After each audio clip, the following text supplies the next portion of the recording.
Let's get nasty on a Tuesday. It's the Fast Lane on 101 ESPN. Jamie Rivers, Andrew Marsham, Anthony Stalter. Got a jam-packed show for you today. We'll talk plenty of Blues hockey. Joey Vitale will be joining us in the 4 o'clock hour. We'll do a Blues most likely to happen segment where we're going to look ahead to the season and do some fun predictions. Are the Blues better or worse on paper this season compared to last? Jamie will look at the rosters. Of course, talk some Cardinals as well. Will the Cardinals actually increase spending? We'll have that conversation. And we'll do some football, too. Andrew Marsh has got to get shot not once but twice today with the airsoft gun. Bugger. So we'll get the airsoft gun here. We'll make sure that he gets his punishment. So we will face the punishment there. We lost, obviously, last night. Thanks, Jordan Love. We'll talk about him. But we needed the Packers to win to at least tie with the Rizzuto show. They did not. And we're now up 3-2. 3-2. We were up 3-0. Now we're 3-2, so they're coming back a little bit on us. We got to refocus. We're fine. We're going to be fine. But we want to start off with the story of the night last night. Certainly wasn't in Vegas with Jordan Love and the Packers. That was a hell of a game, wasn't it? I don't want it. You want it. I don't want it. You want it. Yeah, it was in Atlanta. He deals a 2-2. Castellanos in the air to right center field. Harris is on the run. Harris at the track. He leaps and he makes the catch. Harper might be doubled up. The throw gets away. The throw to first. It's over. It's over. That call courtesy of TBS. Can you cue that up again, Marsh, and give me a thumbs up when you do? This is, you got it? Listen again to the crowd. Oh, yeah. When Castellanos hits the ball. This is like my favorite part. And then at the end, when Harper got picked off. He deals a 2-2. Castellanos in the air to right center field. Harris is on the run. Harris at the track. He leaps and he makes the catch. Harper might be doubled up. The throw gets away. The throw to first. It's over. It's over. I got goosebumps. It hit two levels there. When he made the catch, you hear the roar of the crowd. Yep. And then it's kind of like, oh no, he missed the ball. He missed the cutoff guy. Oh, again. Like it hit a whole new level. It did. But I love when Castellanos hits it because you can hear like the hush call come over the crowd. Like, oh, crap. Because they're all jacked up on Mountain Dew and the Braves rally. They were down 4-0. They didn't have a hit through, I think, 6 innings, or maybe they got their first hit in the 6th. Yeah, Zach Wheeler was dealing. The Zach Dealer, some call him. Certainly. Then the wheels started to come off a little bit. Ozzie Albies with a key base hit. Ronald Acuna Jr. scores when Trey Turner gets a little lackadaisical. Tough short hop, but he's a shortstop. He can handle that. Gets a little lackadaisical getting the ball in from the outfield, and before you know it, it's 4-1. And then the wheels start to slowly turn in the Braves' favor. Austin Riley hit a 2-run home run with one hand.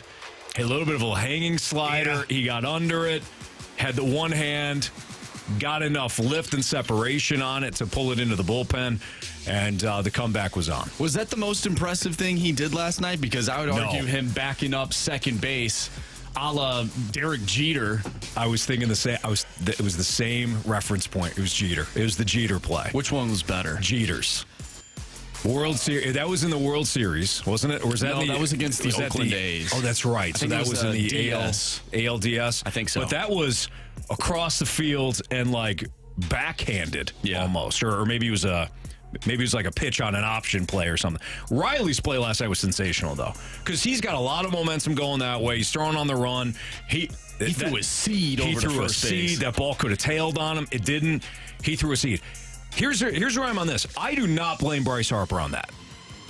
Bryce Harper made a decision, and he saw the way that it was hit. Michael Harris made a sensational play, but Bryce Harper's thinking, this is the game right here. I'm going to score on this. I'm going to tie. Obviously, when Harris caught it, now Harper's backtracking at least, and it took a sensational play by Harris and a sensational play by Riley to get Harper at first base. I don't fault Harper at all. I give credit to Harris and Riley on that play. Those two guys saved their season. I just wonder if Harper was a little aggressive. There's only one out at the time.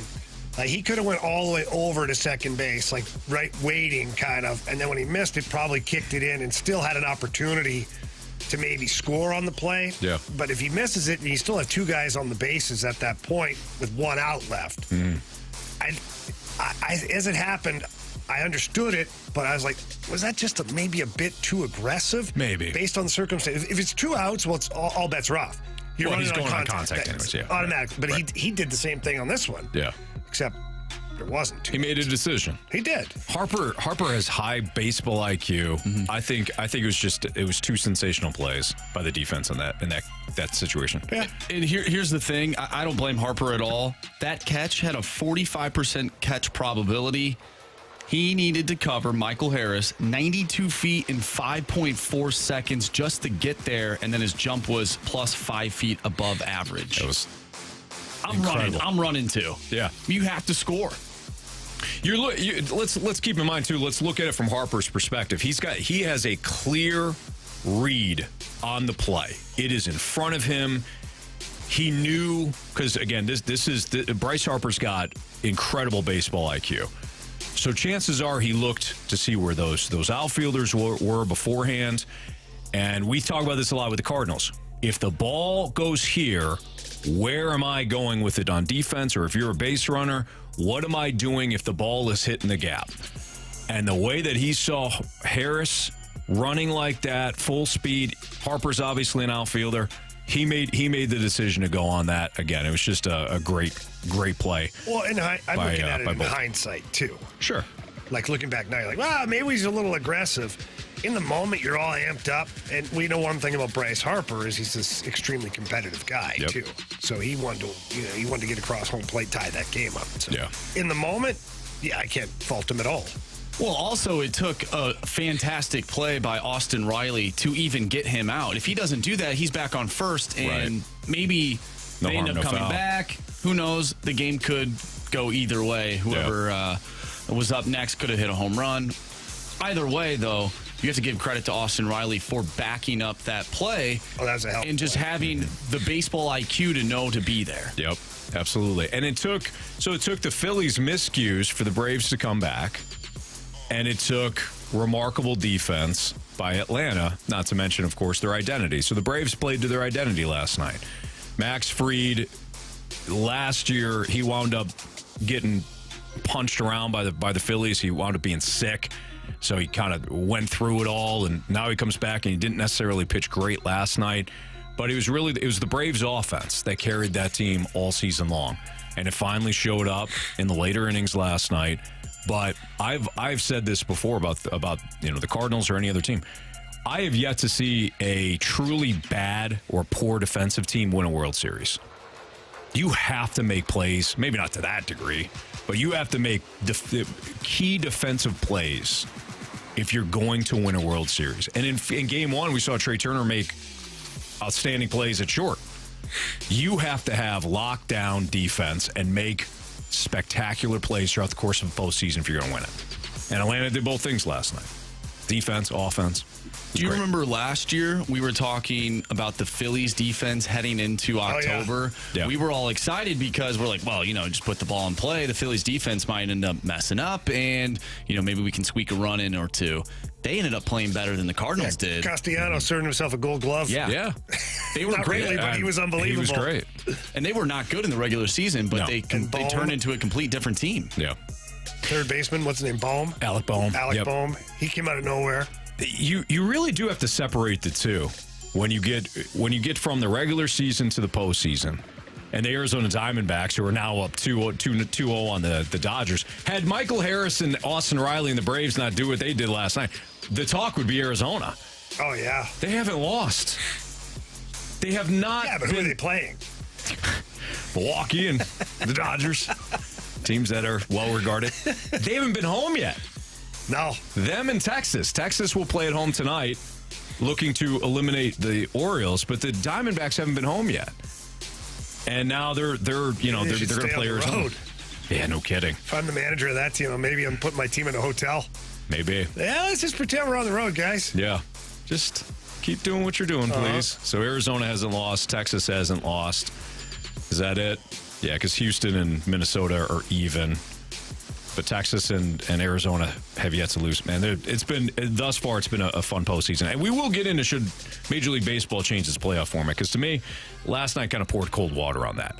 I wouldn't mind seeing a reseeding, but the Braves came back last night.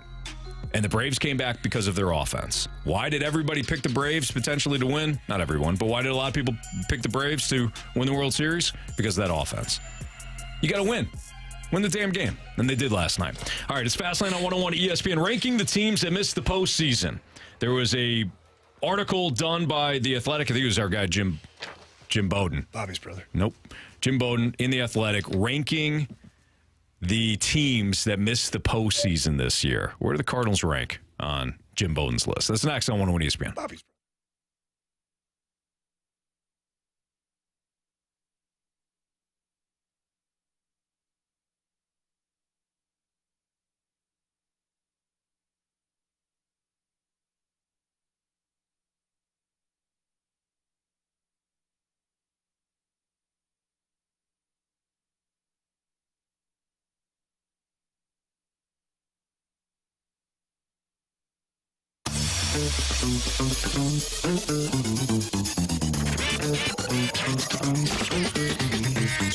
Buying a brand new vehicle or pre-owned vehicle should be fun, should be exciting. Shouldn't be stressful. That's right. And it's never stressful when you go see my friends over at Londoff Chevrolet. From the moment that you walk into the dealership and you start talking to the representatives to the moment you drive off the lot, your customer experience is sensational. It's fantastic. And let's not forget that they always have great inventory, whether you're looking for a new vehicle or pre-owned. And also, you may not be aware, but they've got 2 locations now. They got the original location right there in Florissant, Missouri, and the brand new Londoff Autoplex right off of Highway 70 in St. Peters. Both locations have tremendous inventory, tremendous staff, and a state-of-the-art service center for you. And I can tell you that the process of buying a car while you're at Londoff Chevrolet is easy. It's fun, and you end up being part of the Londoff family. I know this because I've been a customer for over 20 years and recently just purchased another vehicle with Londoff Chevrolet. I wouldn't go anywhere else. I absolutely love my vehicle, and I love the customer service. So please get in there to either location. Tell them Jamie Rivers sent you in. They love hearing that. But if you can't get there in person, make sure you get there online. Visit them at londoff.com or londoffautoplex.com. Are you kidding me? Johnny Londoff Chevrolet.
with Jamie Rivers. I'm Anthony Stalter. It's a Fastlane on 101 at ESPN. Are the Blues better or worse on paper this season? We'll have that discussion at the bottom of the hour. But we wanted to chat about Jim Bowden's latest article at The Athletic, where he ranks the MLB teams that did not make the playoffs this year.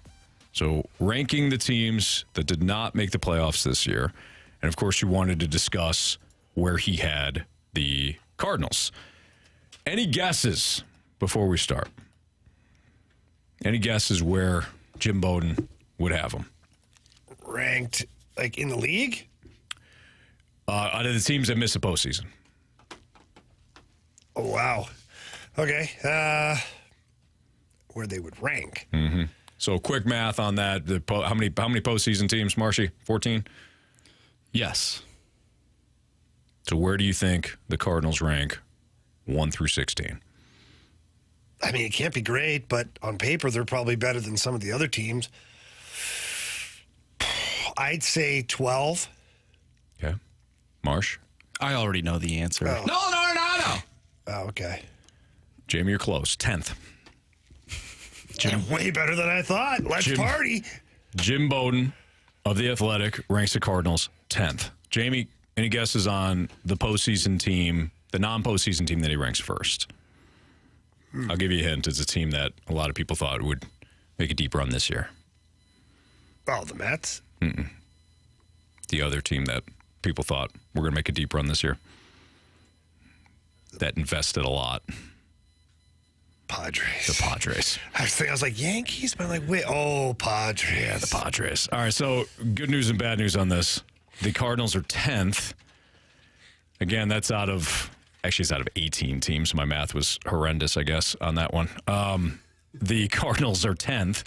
He writes, the Cardinals were the most disappointing team this season thanks to a rotation that completely fell apart and a bunch of outfielders who were injured or underperformed. They missed catcher Yadier Molina more than they expected and didn't get the offensive production they hoped for from a lot of their young players. The Cardinals will spend this offseason rebuilding the rotation and need to make at least 2 or 3 upgrades if they want any chance of turning things around in 2024. The good news is they still have the best corner infield in the game with Paul Goldschmidt and Nolan Arenado, along with 3 top young players and outfielders Jordan Walker and Lars Nootbaar and shortstop Mason Wynn.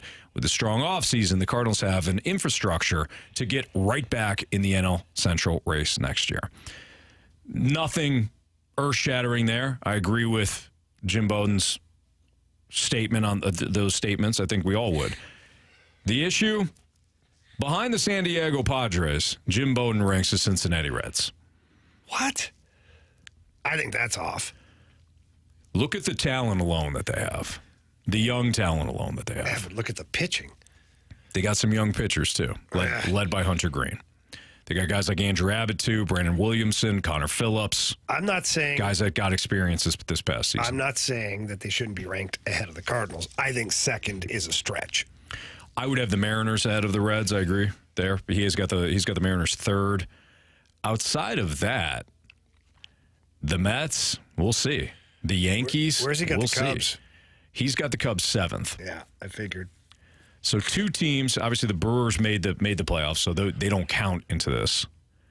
But the 4 teams in the National League Central that did not make the playoffs, 2 of them, Bowden's got ranked ahead of the Cardinals. The lone one, obviously, is the Pirates. So in other words, he's more, if you want to look at it this way, he's more optimistic about the Reds and the Cubs' future than he is about the Cardinals. Would you say the same thing? It's so difficult because my first thought is that the Cardinals are better than both of those teams if they fix the pitching. So Jim Bowden's not wrong because unless the Cardinals can make a big splash and get the pitchers that they need to firm up that rotation and bullpen arms as well, then he's 100% right. It's going to be a repeat of a lot of what we had going on this year. Mm-hmm.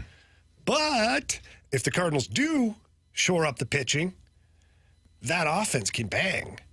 And so I think that the Cardinals are a better team. So as it sits right now, I believe the rankings he has are correct. Talk to me, though, at the end of free agency. Mm-hmm. and let's see. Let's revisit it at that point. That's where I'm at. Yeah, I agree with that. You can't, to me, I think he's a little high on the Reds. But again, I understand why. Because they got a young offense that can bang, too. If you look at the Cubs had, until the end of the season, I thought the Cubs were going to actually snake it from, I thought they were going to snake the division from the Brewers. But they collapsed in the final couple of weeks. But when you look at their pitching staff, and you're talking about Justin Steele, a Cy Young candidate this year, and they also have, I would imagine they're going to bring back Marcus Stroman, and we'll see if he does come back. But you've got a pitching staff right now that is better for the Cubs than the Cardinals. Yeah. But I agree with you. By the end of the offseason, I wonder if Jim Bowden did this exercise again, where the Cardinals would rank. That's how much, and this isn't earth-shattering news. Everybody knows this.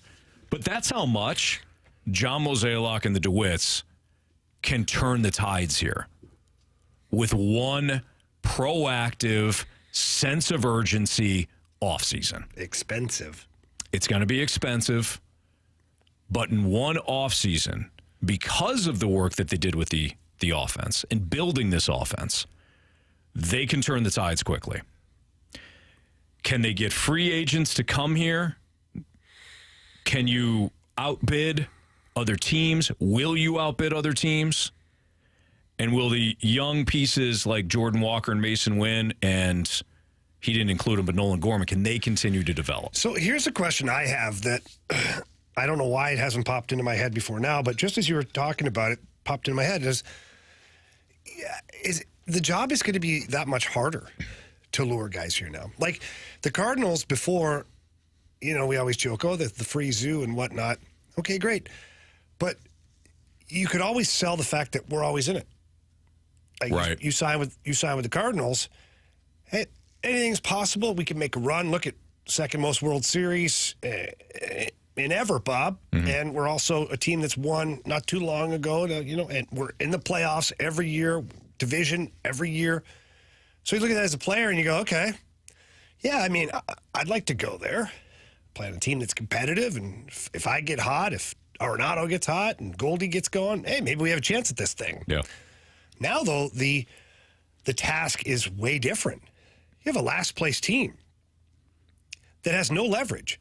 So if I'm Aaron Nola or Blake Snell or any free agent pitcher, I'm going, okay, Mo, give me a number. Well, no, we were hoping that you would have an ask. No, give me a number. You need to wow me because you need me, mm-hmm.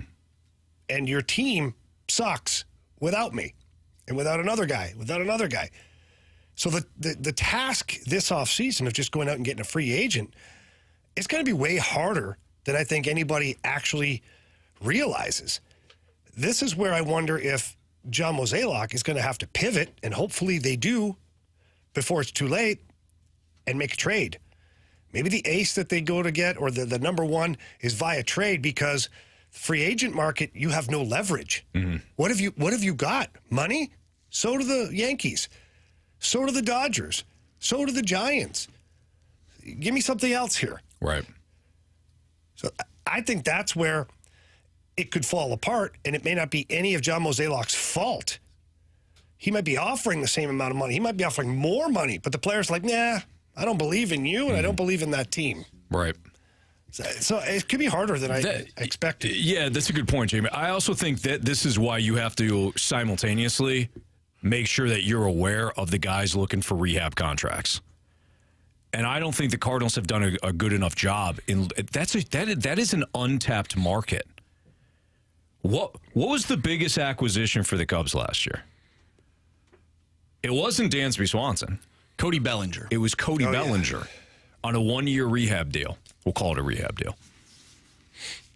This is a market the Cardinals have not explored. Albert doesn't count. Well, they tried it with Corey Dickerson. And he doesn't count. Albert Pujols. But he was the same kind of thing. I'm just giving you a reference. But he was. What I'm trying to show you is the miss on it. Right. Yeah.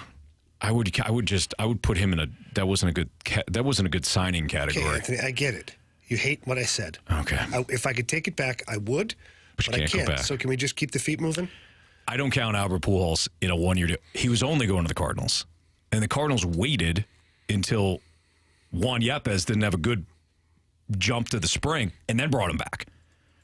So he doesn't count for like the one-year pillow contract. Even then, we're kind of regretting it up until the All-Star game. Sure. I'm talking about guys that were injured this year or did not have good years, and they need you too. What you just described of you're in last place, why would I go to you? You need to have an eye on those guys, the top-end guys, as well as the one-year deal. But who are those guys? That's such a risk, Anthony. It's a huge risk. It's a massive risk. But why would you limit yourself when it comes to... I'm not saying you limit yourself. I'm just like sitting there going, holy crap. If they had a guy that had a crap season and it's on a one-year deal, but then they treat it like he's part of the rotation, I think your idea is great. If they treat it as though if this player makes it, great. If he doesn't, who cares? Yeah. It's irrelevant because we're still going to have more pitching. Right. But if they treat it as an official... Yeah. If they treat it as an official, like, signing, like this guy's going to be on a rotation, he's going to have a bounce-back year, that's wrong. No, what I'm saying is you treat it like it is a compliment to your other signings. Yes. Okay, I'm on board for that. Yeah, not your main signings. Not instead of. No. Gotcha. It's your compliments. Guys that need you as much as you need them. The Cody Bellinger, hey, let me rehab my value here, and then we'll see where we're at. There's a lot of those guys that do this. Josh Donaldson a couple years ago. Yeah, pitching, though. Think pitching. Carlos Rodon. Carlos Rodon was hurt. Do you have the ability, does your scouting staff have the ability to evaluate properly? Because that's been the biggest question mark. Yeah, that's a good question. If you don't, then they're screwed anyways. I know. But I'm just saying that is an untapped market. I feel like the Cardinals are so they're so short-sighted. They don't do enough in the international market. They're not active in the trade market. Then it comes to free agency, and they're really not active in free agency. I love that their model is draft and develop. That should be your bread and butter. But you cannot pass up on the other markets because this season we saw why. And it's not just free agent. Your fans are going to concentrate on the free agent market. There's a vast majority. Like this market is not just top end guys. Find one or two of those guys, and then don't go to the bargain bin, but find guys that need to rehab their value. Jamie, you know what that's like? I know. Playing on a one-year deal. Oh, yeah. Looking for a contract. Yeah, spent most of my career on a one-year deal. How'd you play? How hungry were you? Yeah, hungry. So that's kind of where I'm at on that. All right, it's Fast Lane on 101 ESPN. Jordan Love screwed us big time. He did. Is the jury already out on him? We'll talk about it next on 101 Anthony's ESPN. boy.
101 ESPN Sports Center. I'm Andrew Marsh. It's time for a Sports Center update driven by Johnny Londoff Chevrolet and Johnny Londoff Autoplex. The NHL regular season gets underway tonight. The Blues, however, will be in Dallas to take on the Stars on Thursday for their season opener. We'll talk with Joe Vitale at 4:45 as we get closer to the season opener in Dallas. Pre-game for that one starts at 6. Puck drop is at 7. And, of course, you can listen to all the coverage right here on 101 ESPN. Last night featured an exciting game in Atlanta as the Braves defeated the Phillies 5-4 in an instant classic to tie the series. It also featured a very forgettable Monday Night Football game as the Raiders beat the Packers 17-13. We're going to dive into Jordan Love's performance next right here in the Fast Lane. I'm Andrew Marsh, and the Sports Center update is driven by Johnny Londoff. Find new roads and shop 24/7 at Londoff.com and LondoffAutoplex.com. Are you kidding me? From the Car Shield Studio on 101 ESPN.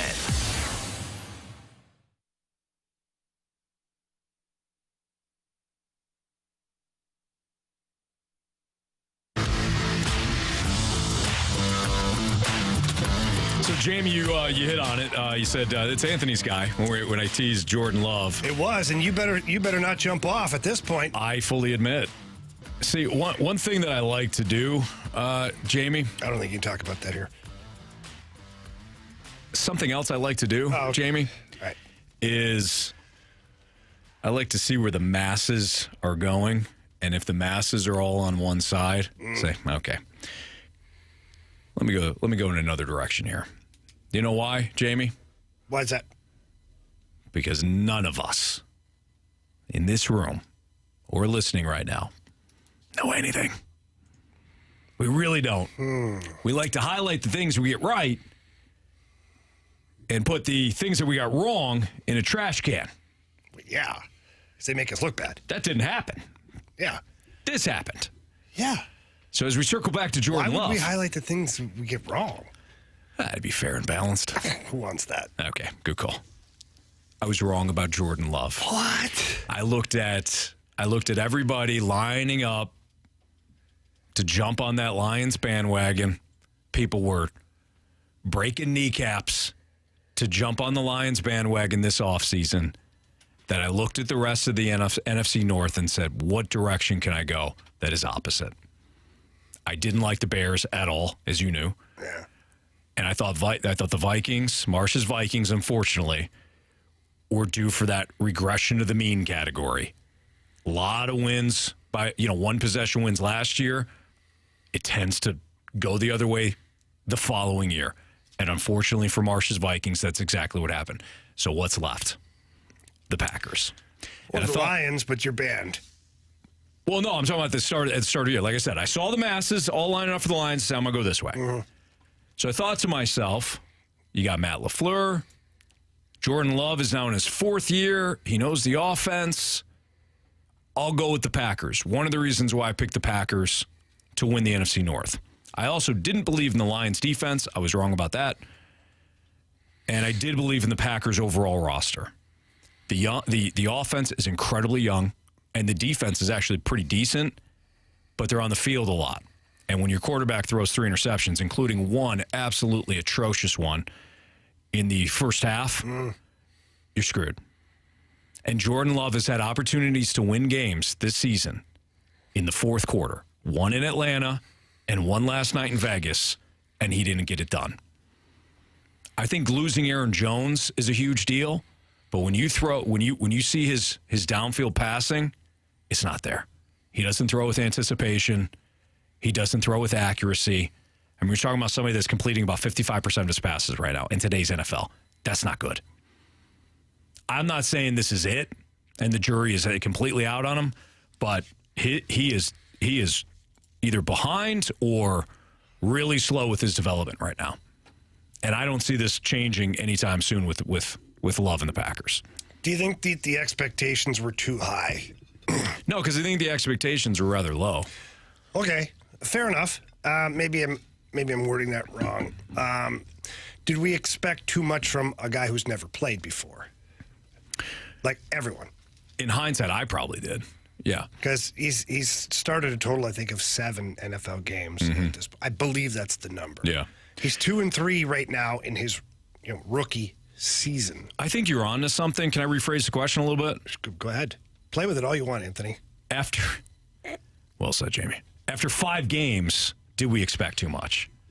So I was thinking about your question based on the offseason, but after 5 games of a guy that's basically a fourth-year rookie, have we expected too much? Well, I look at him and I compare him to Zach Wilson. Like, if you had to pick one or the other right now, who are you picking? Probably Jordan Love. So that's my point. Yeah. And Zach Wilson's had a full NFL season of at least development. I know he didn't play the whole season, but like he was the guy doing first offense reps and doing all that stuff. And Jordan Love has been behind a Hall of Famer. And now he's just literally been given the ball. Here, kid, go get him. Right. I think there are going to be some obstacles. There are going to be some speed bumps along the way because you can only practice certain things at a certain level. Yeah. And now teams who are watching film on him are throwing curveballs or wrenches into things, or the Green Bay offensive system, like they're picking it apart a little bit. They're testing the kid. Yeah. I was one at the start of the season that did not believe he was going to be live up to the hype. But now when I watch, I do have a feeling that let's still give it time because he is a talented player, but he's figuring things out in real time right now. Yeah. I think we expected too much after seeing what he did against the Bears. And now defense, that we know sure. what the Bears are, at least through the first 5 weeks, granted they won on Thursday. However, when we look back, we could probably say, was it that impressive? They played the Bears, right? We talked about it yesterday. Was Mizzou's win over K-State that impressive? Well, we thought it was at the time, but now looking at it now, K-State's really not that good. Hey, bite your tongue. Oh, I'm sorry. It's a big win. MIZ. He's got his Mizzou T-shirt on today for those watching via the Alliance Team YouTube channel. I paid a lot of money, Anthony. You certainly did, Jamie. For this T-shirt. Yeah, it's a nice T-shirt. And I don't mean money at the store where I bought it. Yeah. I meant money at the university. Sure. Got a daughter who graduated 4 years. Yes. Proud of her. Damn right. A lot of money for this T-shirt. You earned that T-shirt. Don't you dare talk like that. Meanwhile, I'm getting chirped on the text line for supporting SLU. Oh, I didn't know we had a battle. We had a local battle here. I mean, I didn't even go to SLU, but I think this is a sweet. Yeah, it's a nice pullover. Yeah. How much you pay for that? None. I didn't pay anything for it. That's the best part. There Free you go. $99. Free $99. I'm supporting Striking Out Cancer. You are. Jason Mott's Foundation. I also have a shirt. These are awesome. Is that the cornhole one? No. Oh. This is his Strike Out Cancer shirt. Is it the Cardinals color? Yeah, because he does the cornhole thing. He does. And I thought maybe you're doing that too. Nope. Is it cornhole or is it bags? Bags. It's called a cornhole tournament. And from Canada, I can tell you this. We don't call it cornhole up there. Did you call it bags? Yeah. Or something else? No, we call it bags. Yeah. Yeah, sandbags. I've always gone bags. Yeah, don't. Not sure where the cornhole comes from. Or washers if you're actually using washers and you got the little thingy there. Yeah. Anyways, so Jordan Love stinks. Jordan Love stinks. He cost us a week in the NFL Pick'em Challenge. We're now the up Raiders 3-2. tried to give it to him too. They tried hard. That was a battle of two teams that literally didn't want to win. You know, when Jeff Saturday goes into Vegas last year and he beats you, you got to win that game for the Packers. You know what I mean? Like if Jeff Saturday and the Colts go into Vegas and beat you, Jordan Love, you got to win that game. Jeff Saturday, poor guy. He did. He's back on TV, got his job back. He's great. I love him. I love him as a TV personality, but the guy wasn't the head coach. He beat the Raiders last year. He did. Well, thank goodness the Packers were putting their best defensive players on Devontae Adams last night. Oh yeah. Wait. How about that? They had the linebacker there. Good luck. That? Good luck with that. And the defense actually played what? Did you hear what Jair Alexander said? Jair Alexander. He goes, and he wasn't. I understood what he's saying because he continued. He wasn't completely throwing the offense under the bus, but he goes, you know, as a defense, we can't allow touchdowns because we're not going to score points. Because this is a challenge for us defensively. We can't allow touchdowns. It's a subtle hint. But he did say, he's like, because the offense is young, they're trying to find their mojo right now. But we as defense, we got to step up. We can't. If one of your best defenders is saying we can't allow touchdowns to be scored, you got some trouble. You got some issues. I've noticed. These are two separate sports, but I've noticed, and I'm sort of on the fly putting this together, when someone says this team is young, I think it's a hint at this team is not good. Mm-hmm. Because Nolan Arenado said the same thing earlier in the year. Whoa. He said we have a young clubhouse. Yeah. He did. He doubled down on that, and that team was not good. No. I wonder if there's a translation. As it turned out, no, not good at all. Blues and Stars, Thursday night, pregame right here at 6 o'clock. Are the Blues better or worse on paper this season compared to last? Jamie will break that down for you next on 101 ESPN.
Jamie, yesterday we talked about the Blues' final roster and the moves, the cuts, and everything like that, and how it impacted things moving forward.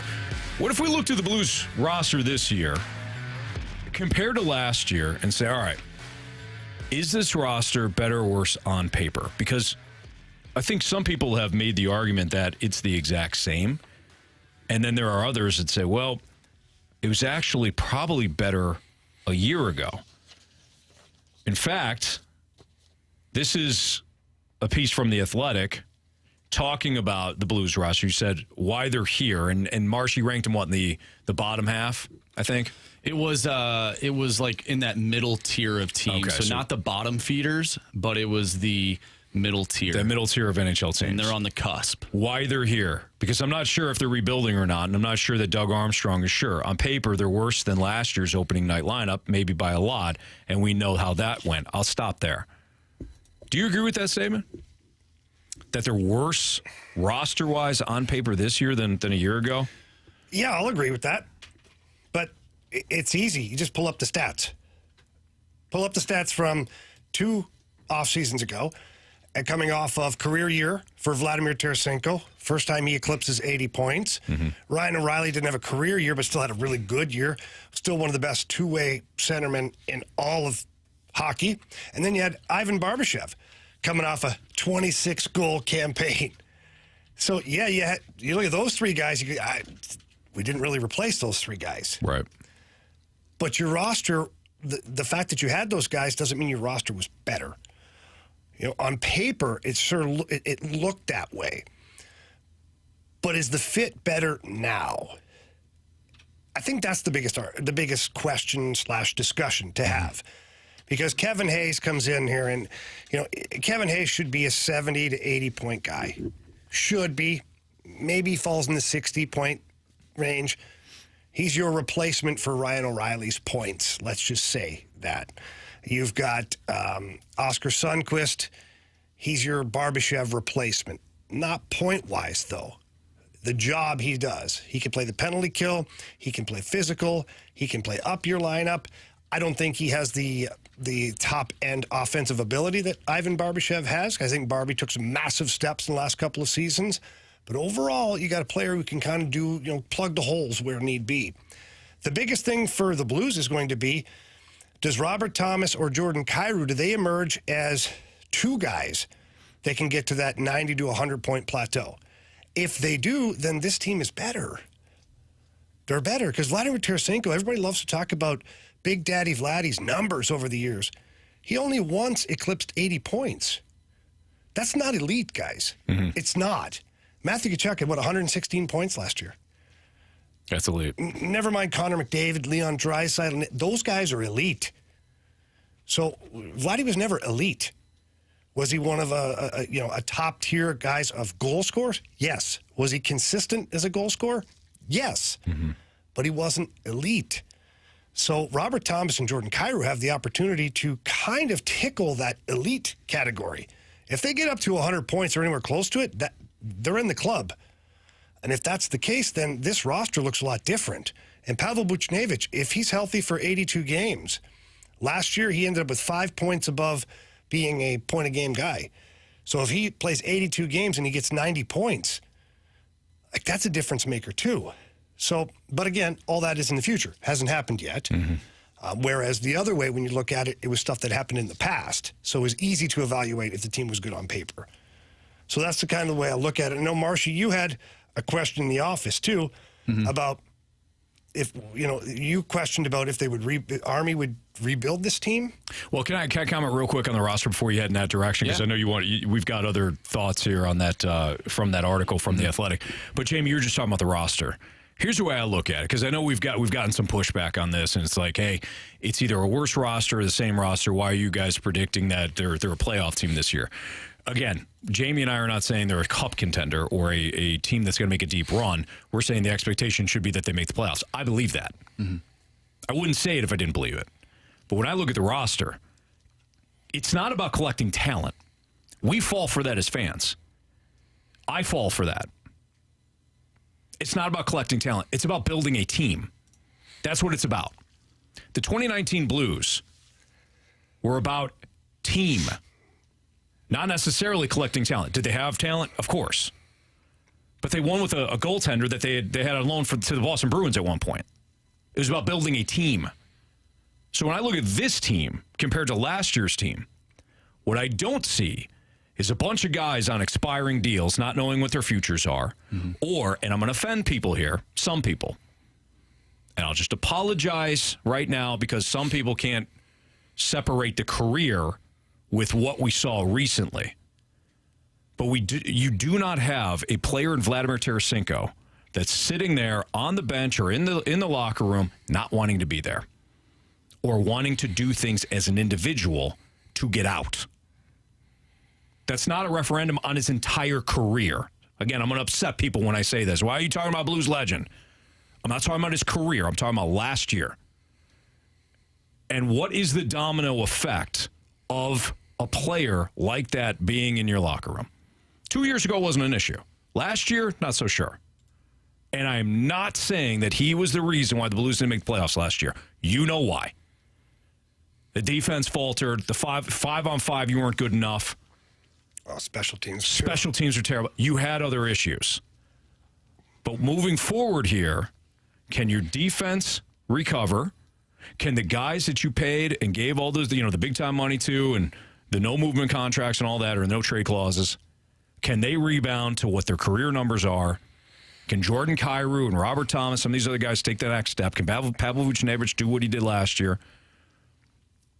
You have a team here, not just a collection of talent. All right, we're going to continue this conversation because there was another interesting note in The Athletic about a potential teardown that I want to get your thoughts on next in the Fast Lane on 101 ESPN.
It's Fastlane on 101 ESPN 301. Your time check is brought to you by Clarkson Jewelers, an officially licensed Rolex jeweler.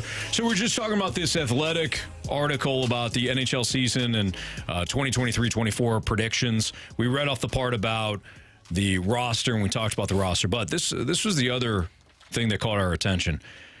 If they get off to a slow start, writes this Athletic writer, it feels like Craig Berube is gone and Armstrong tears it down even more. Then again, this team has made us look ridiculous for counting them out before, so I'll pump the brakes just a little bit here and keep them out of the bottom feeders.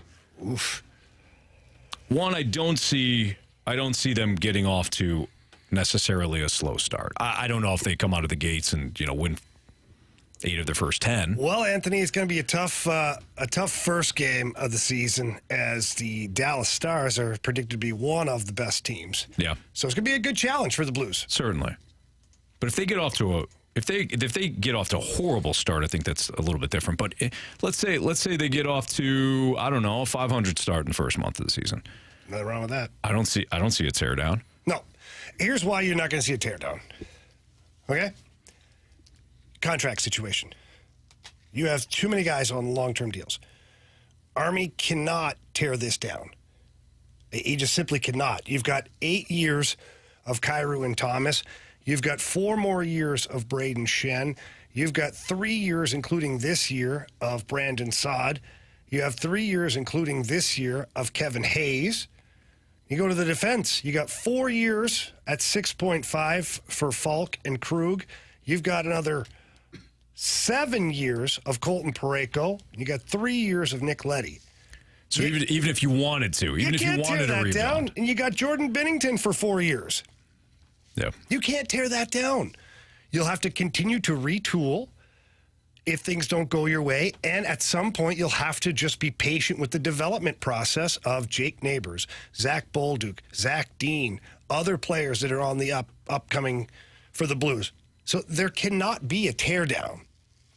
You're not going to buy out all these contracts. You're not going to trade. And if your team is not playing well, it's going to be difficult to trade certain guys that are high dollar amount. Mm-hmm. So I think what Army's done is the smart thing.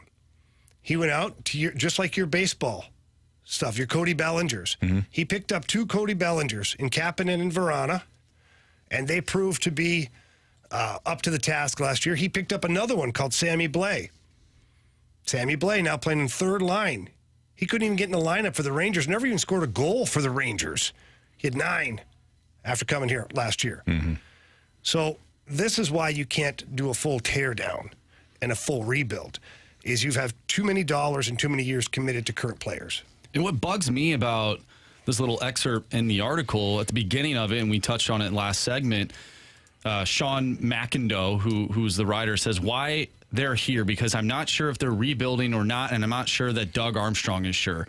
Doug Armstrong has been very clear about what direction this team is going in. Yep. Whether or not they do get off to a slow start, the blueprint is there for Doug Armstrong. He's going to stick to it until it gets to a point where maybe they do need to shuffle things around. But he's been pretty clear that this team is not going into a rebuild. If they need to move some pieces around to keep that retool there, maybe he does. But like Jamie said, the contract situation doesn't really allow for that. So I think the Blues know exactly what kind of team they are and what direction they're going in. Yeah, no, it's a good point. And maybe it's just a case of a national guy looking at it and saying, well, I don't know if this is a retool or rebuild, so maybe they don't either. Mm-hmm. But you're right, Marsh. Army has been steadfast in it. Mm-hmm. We are retooling on the fly. Jamie, to your point about the contracts, everybody's under contract right now. Pretty much. The key guys are anyways. Your core, your foundation is under contract. This is it. I mean, what Army did was he looked at the situation and said, okay, I'm going to bank on us being able to correct the issues that we had a year ago with really no out. This is it. I signed these guys for a reason. I gave the contracts to these guys for a reason. And up until last year, they proved right. So this is what we're going with moving forward. And look, I like the lineup. I do. The players have to play better. The onus is on the players here. And the best part is the players know it. Like, talking to these guys, they know. Last year wasn't good enough. for veteran guys who've earned these contracts, you don't think they're ticked off with the way it went last year? You don't think they're a little embarrassed that all that went down the way it did, that they literally had to do a whole retool and reevaluate and whatever because of these players, because they weren't able to consistently get the job done? It's a motivated group this year. Does it mean they're going to win a Stanley Cup? I don't know, but I do know that this team's going to play hard. And the one thing that I've seen so far from these guys is that they're willing to work hard for each other and play hard for each other already in this early season. And usually that takes time to build. And I feel like they're ahead of the curve right now in that specific direction. When you look at this team and how it's constructed, what's a good year to, at least for the listeners, to sort of compare to? Is 2019, is that just too much? Too much talent on that team. Too much talent on the back end to compare us to that team. And, you had... Here's the difference is, you had Robert Thomas, who was an accent piece on the third line. You had good depth on your team. But, like, some of your most talented players were your hardest workers. Like Ryan O'Reilly and David Perron, two of your hardest workers, they're part of your most talented group there. Tarasenko, he had a good year. Played hard that year. Braden Shen always plays hard. So I don't like 2019 as a comparable. Can we say that the roster construction is similar? Maybe the off-brand of 2019. I think we can say that because you don't have an Alex Pietrangelo. You don't have a Jay Bouwmeester. Like, those guys were big pieces to that defensive core, figuratively and literally as well. But you've got the off-brand pieces, right? You've got Nick Leddy. You've got Justin Falk.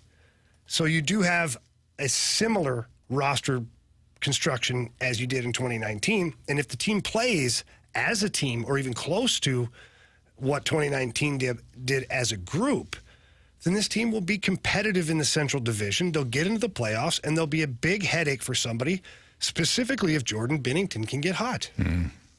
Well, the season starts in Dallas on Thursday night. We'll have the coverage for you right here on 101 ESPN. Should be a lot of fun. A couple of news and notes here from the NFL. Things got worse for Marsh's Vikings earlier today as Justin Jefferson was placed on injured reserve. He's got a hamstring injury that's going to cost him at least the next 4 games.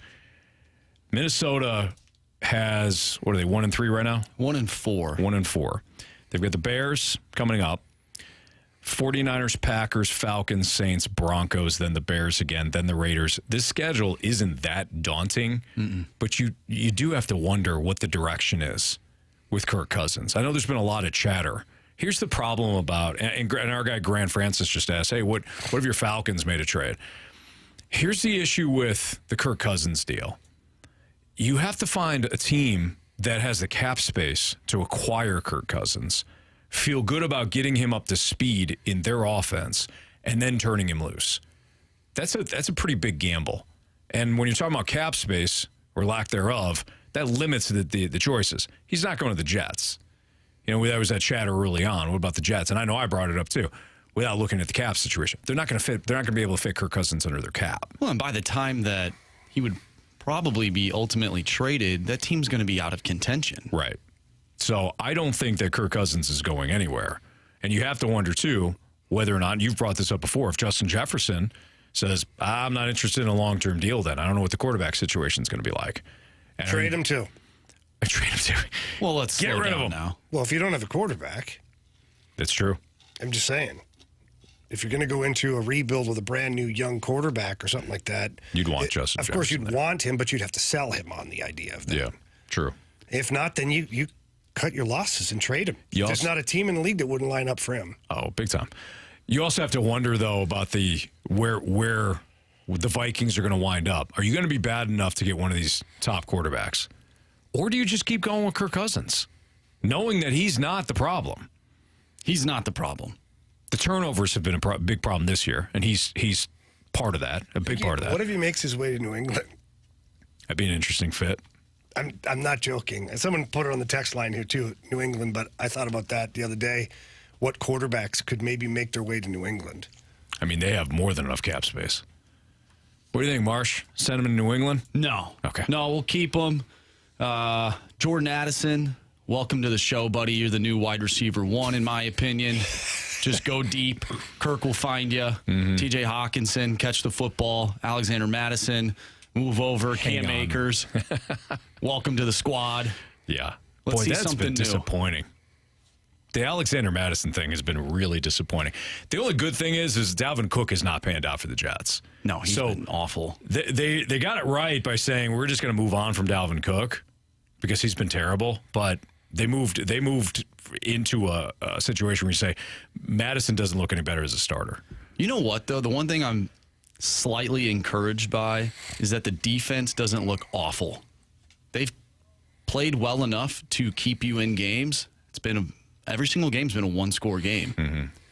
And the offense hasn't been necessarily lights out like they were last year. They've turned the ball over. You move the ball and you turn the ball over. Exactly. All right, it's Fastlane on 101 ESPN. Will the Cardinals actually increase spending?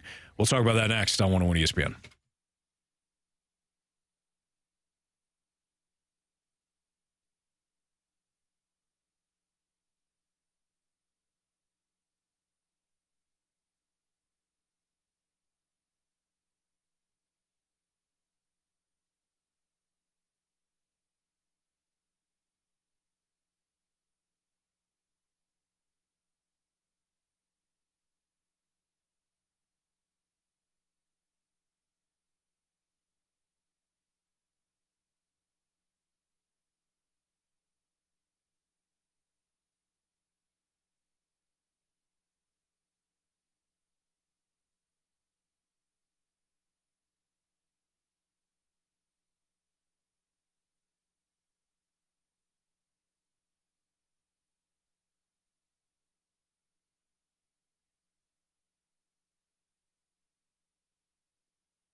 Elevate the look of your vehicle with Pure Performance. They are your one-stop shop for all aftermarket modifications.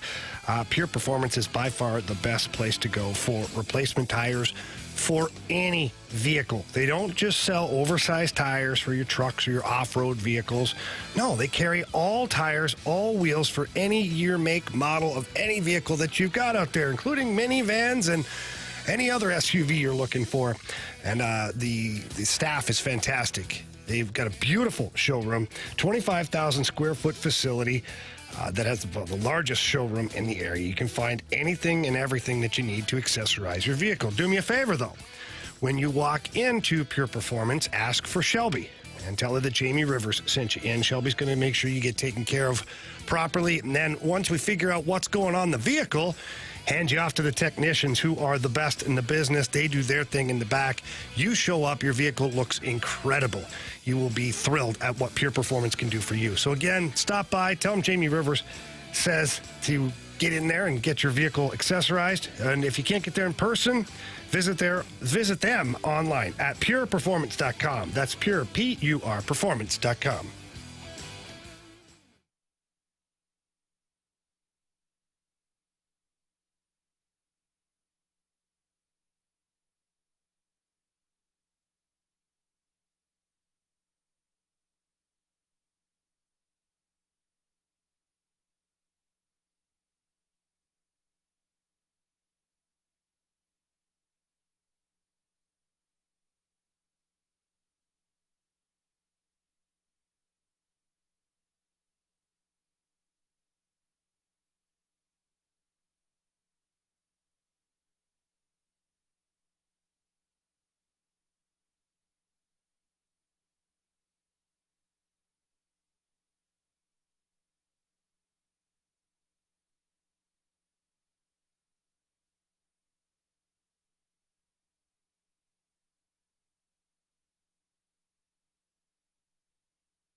According to KSDK.com, the Cardinals plan to be aggressive in returning to the club's winning ways in 2024 with plans to increase payroll, even as the club budgets for a decrease in revenue next season, President Bill DeWitt III said.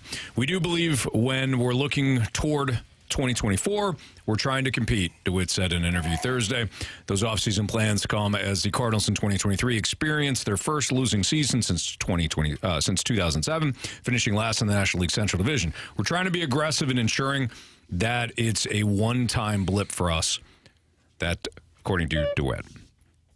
Do you guys think that the Cardinals will be willing to spend this offseason? Because I do. I think they'll be willing. Yeah, I absolutely believe the Cardinals are willing to spend. I said this all season long, that the DeWitt family is not accustomed to owning a losing franchise. Mm-hmm. And the fan base here can be as irate as they want to be because they feel like the DeWitts never go for it or they don't spend and whatnot. Their spending has been relatively accurate based upon their revenues that they bring in, baseball related, because people like to spread that out, like to fan that out a little bit, the branches of the tree, and they like to take up every other opportunity, every other business model that the DeWitts have, and make them use that money for baseball, even though maybe it's not even a baseball company or a branch of baseball. Either way, getting back to the point, I don't think they liked being embarrassed. Like, I don't know Mr. DeWitt or Bill DeWitt Jr. very well. I do know Bill DeWitt III. He's a competitive dude. He is. Got to know him very well over the last, I don't even know how many years. He comes out, loves hockey, skates with the Blues alumni. He's a competitive dude. He gets into it with guys out there. Like, I'm not joking. And so I can tell you that if he's saying that, it's because the family feels that way. Mm-hmm. And you don't have to like what I'm saying right now. You don't even have to believe what I'm saying. I'm just telling you, knowing the individual who's part of that ownership group, I believe it's going to be an offseason where they're willing to spend. Now, will they be able to get the players that they want? That's the bigger question, because I do believe they're ready to sign the checks for that. But the obstacle is going to be getting Aaron Nola, getting Sonny Gray, getting whoever to say, yes, I want to be a Cardinal. That's going to be the biggest challenge. I agree. That's why I love when you said willing. I kind of harped on that as well. By the way, Sonny Gray off to a rough start right now. Game 3 between the Twins and the Astros. Minnesota, even the series with the Astros on Sunday, had Gray on the hill first inning, top of the first. He's already allowed 4 runs. 3 of them were earned. Struck out 2 thus far, but the Twins are already trailing the Astros 4-0. But Sonny Gray's been sensational, so one game's not going to determine anything. But, Jamie, I'm with you. Look, it's one thing to be willing. It's another thing to head into the offseason and have those same free agents that you're interested in be interested in you. It's like we've always said. It's free agency. They're free to sign with whoever they want to. You can't force them to come to St. Louis. Even if you offer them the biggest deal, the longest deal, you might meet their demands. And they still may choose to go back to Philadelphia or New York or go to Chicago or go to wherever because it's a bigger market or a more competitive, whatever it is. There's a multitude of reasons why a free agent might not sign with you. And you can sit here and say, well, you gave them the highest offer. So what? Jason Hayward had a bigger offer from the Cardinals than he did the Cubs. It doesn't guarantee you the player. Yeah. So it's one thing to be willing, and I think I agree with you. I think the Cardinals are willing to do so because their model is now suddenly being threatened. Well, and you can't have losing season. I don't care how good the fan base is, Jamie. And this fan base here in St. Louis is fantastic. It's the best baseball fan base, and I'm not placating you right now. This is the best fan base in baseball. It is. But you're not going to put up with a losing team. There's no reason to. You'll still wear your Cardinals hat, but you're not going to go to the ballpark. You're not going to spend your hard-earned money to see a losing team. You didn't this year, and I don't blame you. No, you're right. So your model now is being threatened for the first time. So that is another reason why I think they'll spend. Yeah, the model's being threatened and your reputation, too. Mm-hmm. And I know one season doesn't make, what would you call that? It doesn't define your era as an ownership group. But when your claim to fame is that we're always competitive, when your claim to fame is we've always played meaningful baseball games right up until the last week of the season, when that's pulverized because you didn't prepare accordingly in the off seasons, plural, leading up to this point, I think you want to pivot. Yeah. I think you want to change the narrative. I think, I don't think the DeWitts sit there at home and worry about what our text line says about as far as if they're spending or not. But I do think in the baseball world, the baseball community, that they've been held in high regard. And when you look at the roster that got sent out there this year and it failed as bad as it did, it stings. These people still are proud individuals, and they've always had a good product to present to their fan base and league-wide. That took a massive hit this year. I do believe they'll spend the money. Their biggest obstacle is going to be selling that player on the fact that they're going to be back in the win column. You know what the other hurdle is too, Jamie? Okay, let's say the first three guys on their wish list sign with somebody else. That's not an excuse to not have a plan B. What's your pivot? So let's say they have their free agent wish list, and maybe it's Aaron Nola, Sonny Gray, and name your other mid-tier starter that they like. They have their wish list. They're aggressive with all three guys, but they miss out on all three guys for whatever reason. What is your pivot now? What's your plan B? Because you can't go into spring training with a couple of, as much as I'm okay with the 1-year contracts, you can't do the 1-year contract thing and then turn it over to the internal options because your internal options aren't ready. And you can't go through an entire season with Steven Matz, who has been nothing but injury prone for you the first 2 years of his 4-year deal. Miles Michaelis, who's coming off a down season, and when he was bad, he was really bad. And then 3 internal options, or 2 internal options and 1 bargain bin free agent. So what is the pivot for if you miss on your top 3 guys? Well, I think you definitely, as an organization, look, for me, being in the business world and also having coached at every level, you have your tiers. You have your wish list, and then your backup plan, and then your backup plan. And so if your wish list is Sonny Gray, Aaron Nola, and whoever. Give me another one. Kenta Maeda. Okay, there we go. And let's say that fails, but what's your next list? Who are your next 3? And what order are they in? And then who are your next 3? And what order are they in? That's what you have to do. Yeah. You literally have, if for me, I would have 12 pitchers, 4 groups of 3, and focus on that. Now, you might have, your top tier guys, and you get Sonny Gray, and you get Kenta Maeda, and then you don't get Aaron Nola. So then you got to focus on tier 2. Who's the best second tier that we have right now that we can go sign and add them to the rotation? And then, okay, never mind signing. Who's the best available now? Now you're got a whole new category of pitchers you can trade for and rank them. And then once you do that and you check all the boxes that way, now if the walls start to fall down around you, it's not a panic.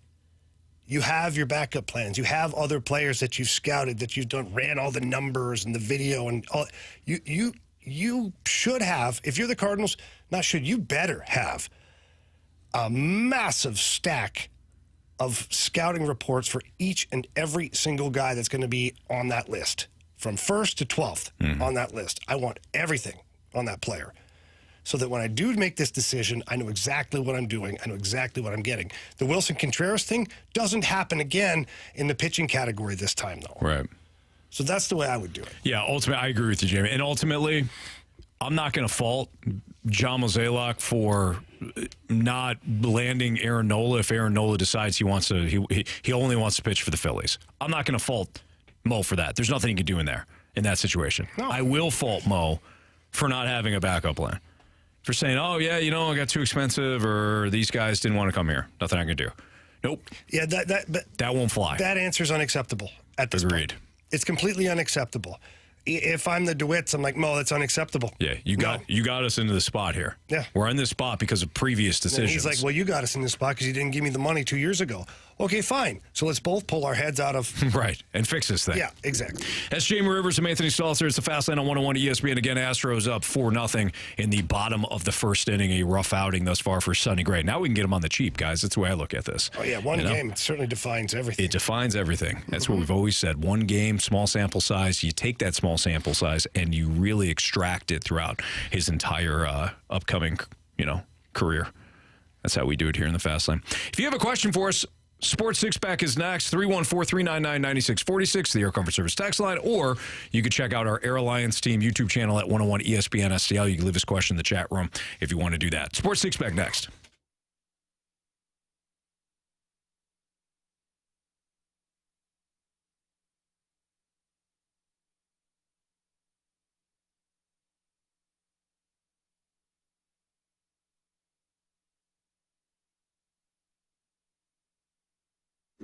Anthony Stalter back with you for the Missouri Athletic Club. Love heading down. Let me slow down here. Love heading down to the West Clubhouse to work out, use their business center. But I also enjoy just getting to know the club members and hearing about what they do. A lot of lawyers. I've talked to, Jamie and I probably need some lawyers. You never know.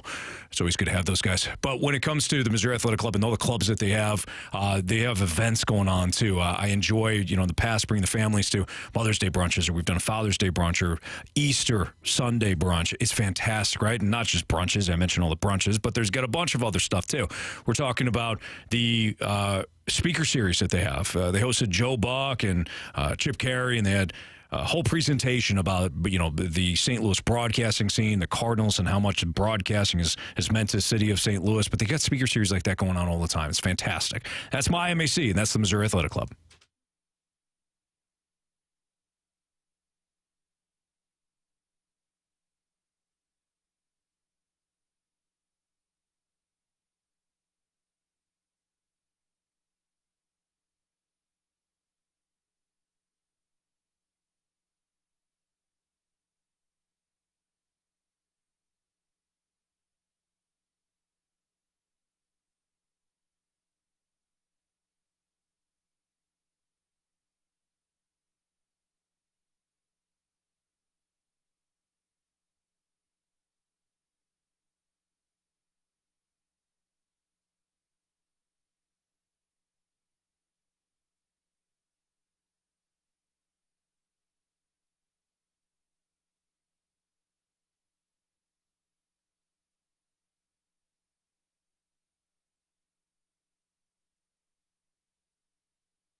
101 ESPN Sports Center. I'm Andrew Marsh. It's time for a Sports Center update brought to you by Saliga Heating and Cooling. The NHL regular season gets underway tonight. The Blues will get underway on Thursday as they take on the Dallas Stars. Pregame starts at 6. Puck drop is at 7. We'll talk with Joe Vitale at 4:45, so stay tuned for that. Last night featured a great game in Atlanta as the Braves defeated the Phillies 5-4 in an instant classic, as that series is tied up at 1. The Arizona Diamondbacks defeated the Dodgers 4-2 as they lead that series 2-0. And currently, the Houston Astros are leading the Twins 4-0 after 1. That series is tied at 1 apiece. I'm Andrew Marsh, and the Sports Center update is brought to you by Saliga Heating and Cooling, an independent American Standard heating and air conditioning dealer.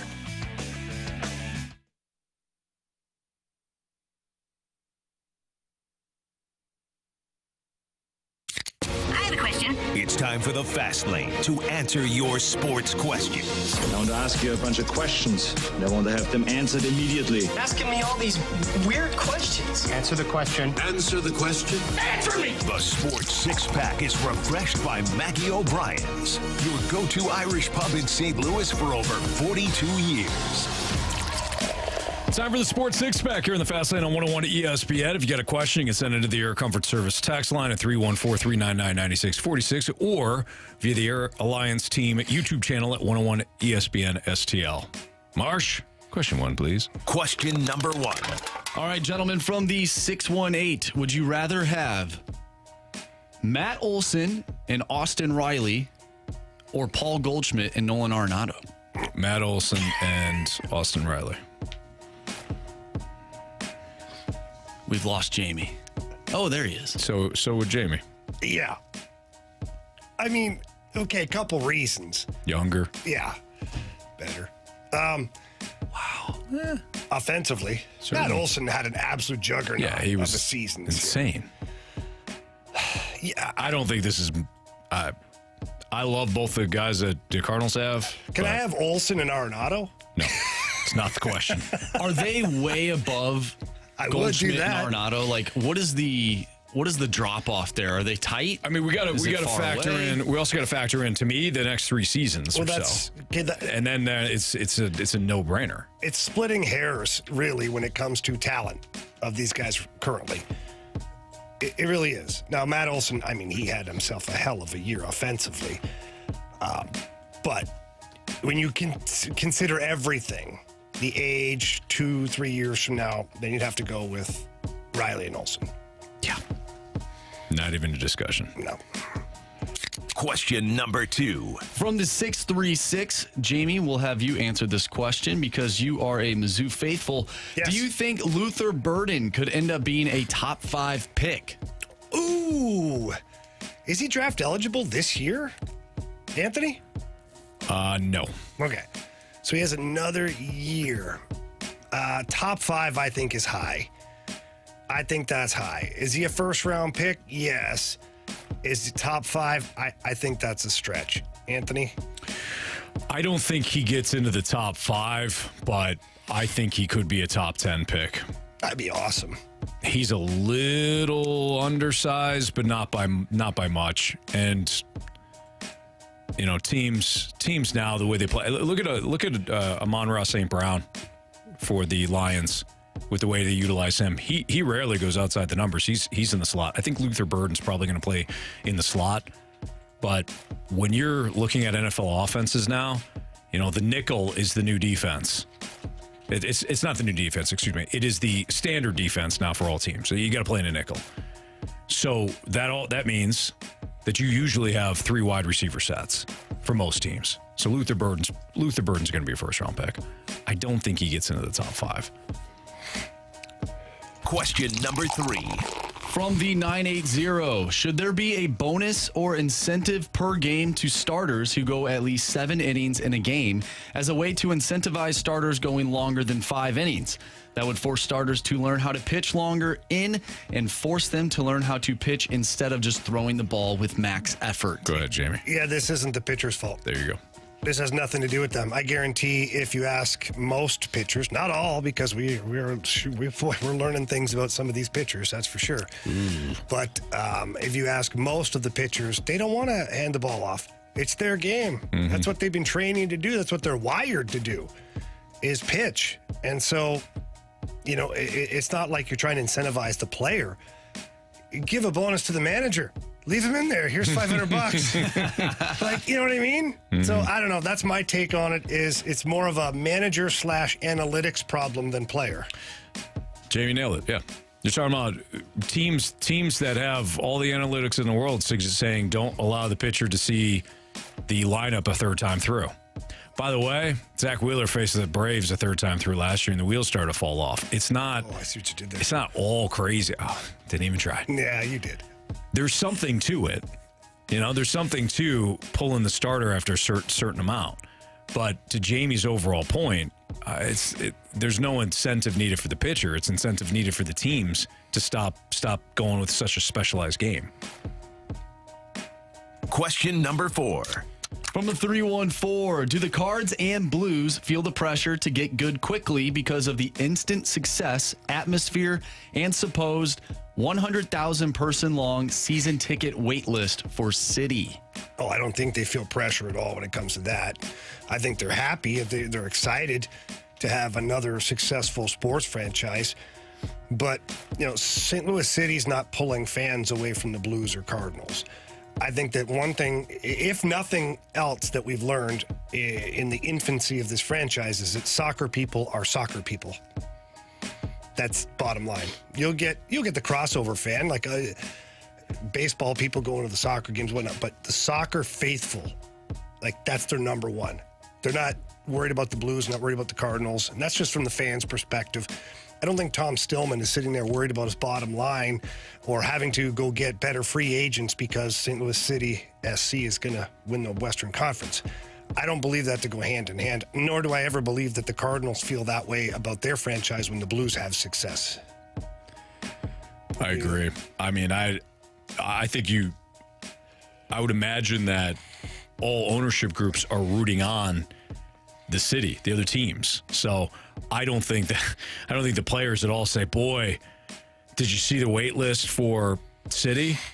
We better start playing well. I think they take personal pride in playing well as an individual and for their team. I think it suggests like they're not, I don't know. No, absolutely not. I don't think there's any factor there. Jamie covered it. He's right. And for the Blues, the majority of their season is not during the soccer season. Right. At least the MLS season. So, unless they make it to June, but if they're in June, that means they're in the Stanley Cup, right? And City usually plays once a week. Yes. So there's really not an impact from even the Cardinal standpoint. Like, the City a great year. If the Cardinals are good, fans will go to both. They'll go to both games. If of course the timing and all that works out. But I think this city prides itself on being sports fans. That double dip we used to see with the Rams. Oh yeah, Thursday night football. People baby. will go to Thursday night football and then head over to Busch Stadium, watch a Cardinals game. So no, we even get that when it's Blues playoff hockey and Cardinal season's beginning. You get a Cardinal game in the afternoon, Blues game at night. Absolutely. People are just buckled walking around town. Yeah, this is a sports city, so yeah, no impact. Question number 5. All right, guys, from the 314, do you think the MVP and Heisman should exclude quarterbacks and they get their own award? There's non-quarterback players having all-time great years for their position, but getting no consideration for those awards. Yeah, I do believe this. Yeah. I do believe that because the quarterbacks, they have such an impact on the game. And so therefore, everything that they do positive-wise, if they're having a big season, just eclipses. Yeah. The quarterback touches the ball almost 99% of every snap on the offensive side of things.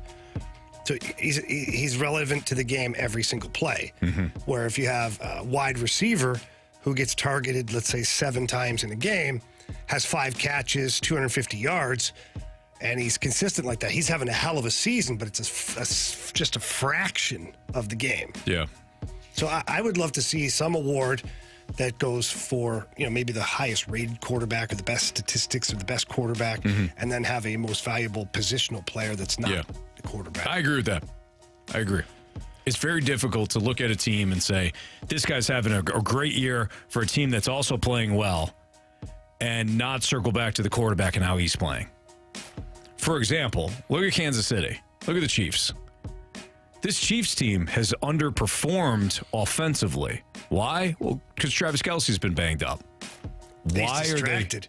Are they? He's distracted because that Taylor Swift is after his money. Yeah. She wants should his leave him fame alone. and she wants his money. Yeah, I think that's just ridiculous, Jamie. Well said, Anthony. Thank you. But Patrick Mahomes, why have they won? Because Patrick Mahomes. Are there other players for Kansas City right now that are playing very well? Yeah. But they're 4-1 because of Mahomes. So it's very difficult. So I agree with Jamie. You have to separate the two. And if you pick the best wide receiver in the NFL right now, statistically He's on IR. or statistically or eye test or whatever, pick the best wide receiver, then go see who his quarterback is. Exactly. Yep. Chase Claypool's on IR? Oh, no, yeah. I was thinking of Justin Jefferson. Oh, okay. But I forgot about Claypool, and I don't know why. And I didn't mean like the best with the skill. I meant the best numbers, flat out. Having the best season. And then you automatically usually have one of the best quarterbacks statistically as well. Yes. Question number 6. We made it. From V303, will Nolan Arenado ask for a trade out next season if the Cards do not improve enough in the offseason and struggle early next season? Yeah, he might. I could see it. Yeah. There's a track record here. He wants to win. He stated that in Colorado.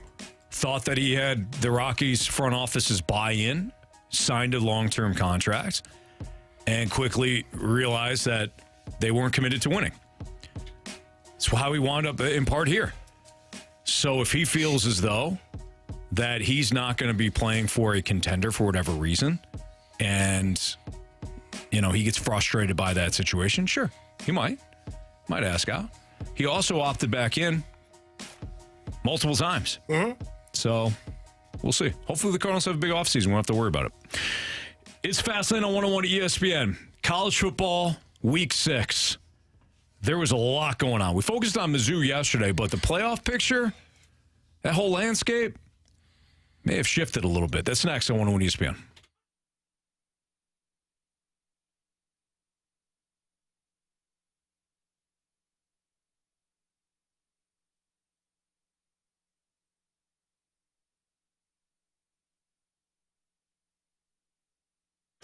Fellas, listen up. If you're feeling tired or irritable, maybe you've got a little more of the body fat than you want. Maybe your sexual libido is not what it once was. Let me help you out. Head over to Mentality. I walked in there one day and didn't realize that Father Time was catching up with me. I didn't realize why I was feeling the way I was feeling until I talked to their board-certified physicians, did a full blood panel, found out I was low on testosterone, which, by the way, happens to all men at some point.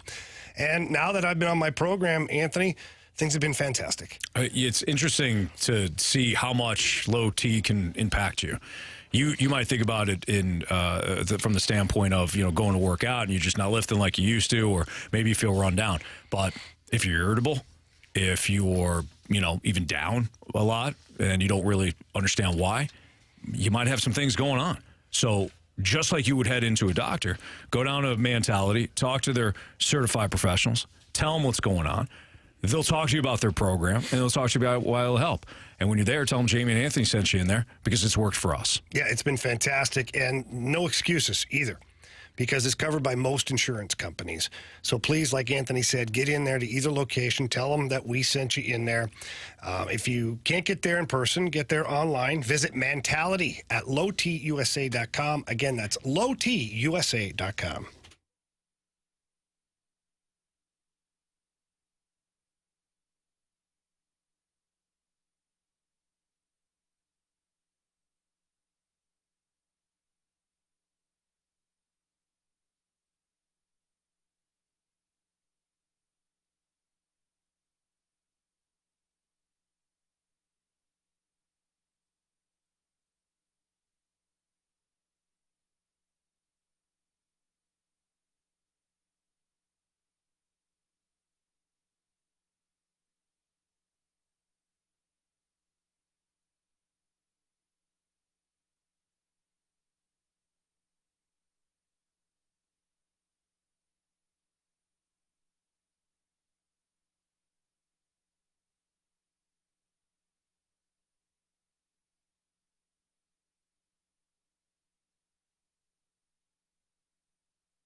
So we spent yesterday talking a lot about Mizzou and their loss to LSU, and certainly unfortunate for Mizzou. They had an opportunity to really make some noise in the SEC.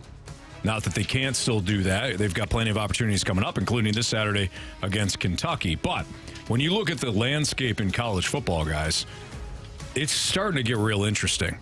And Marsh, you had said that you were kind of bored by the first couple of weeks of the season. There wasn't a lot of marquee games. Mm-hmm. But given how wide open it is, you're more intrigued as the weeks roll on. Yeah, there's a lot of teams that I didn't expect to be here right now that are either undefeated or have one loss. So they make things interesting. I actually wish that the college football playoff was expanded this year because I think we would end up having a lot of fun towards the end of the year. I'm with you on that. Yeah, I totally agree with that. When you look at the number of teams that are still undefeated and the number of teams that have really good programs this year, it is a shame that it isn't expanded. Yeah. Yet.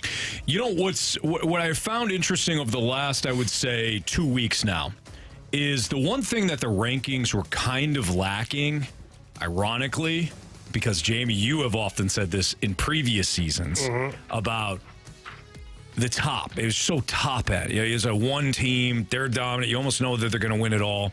Maybe you have another team in there that could upset the apple cart, but really, like two top-end teams.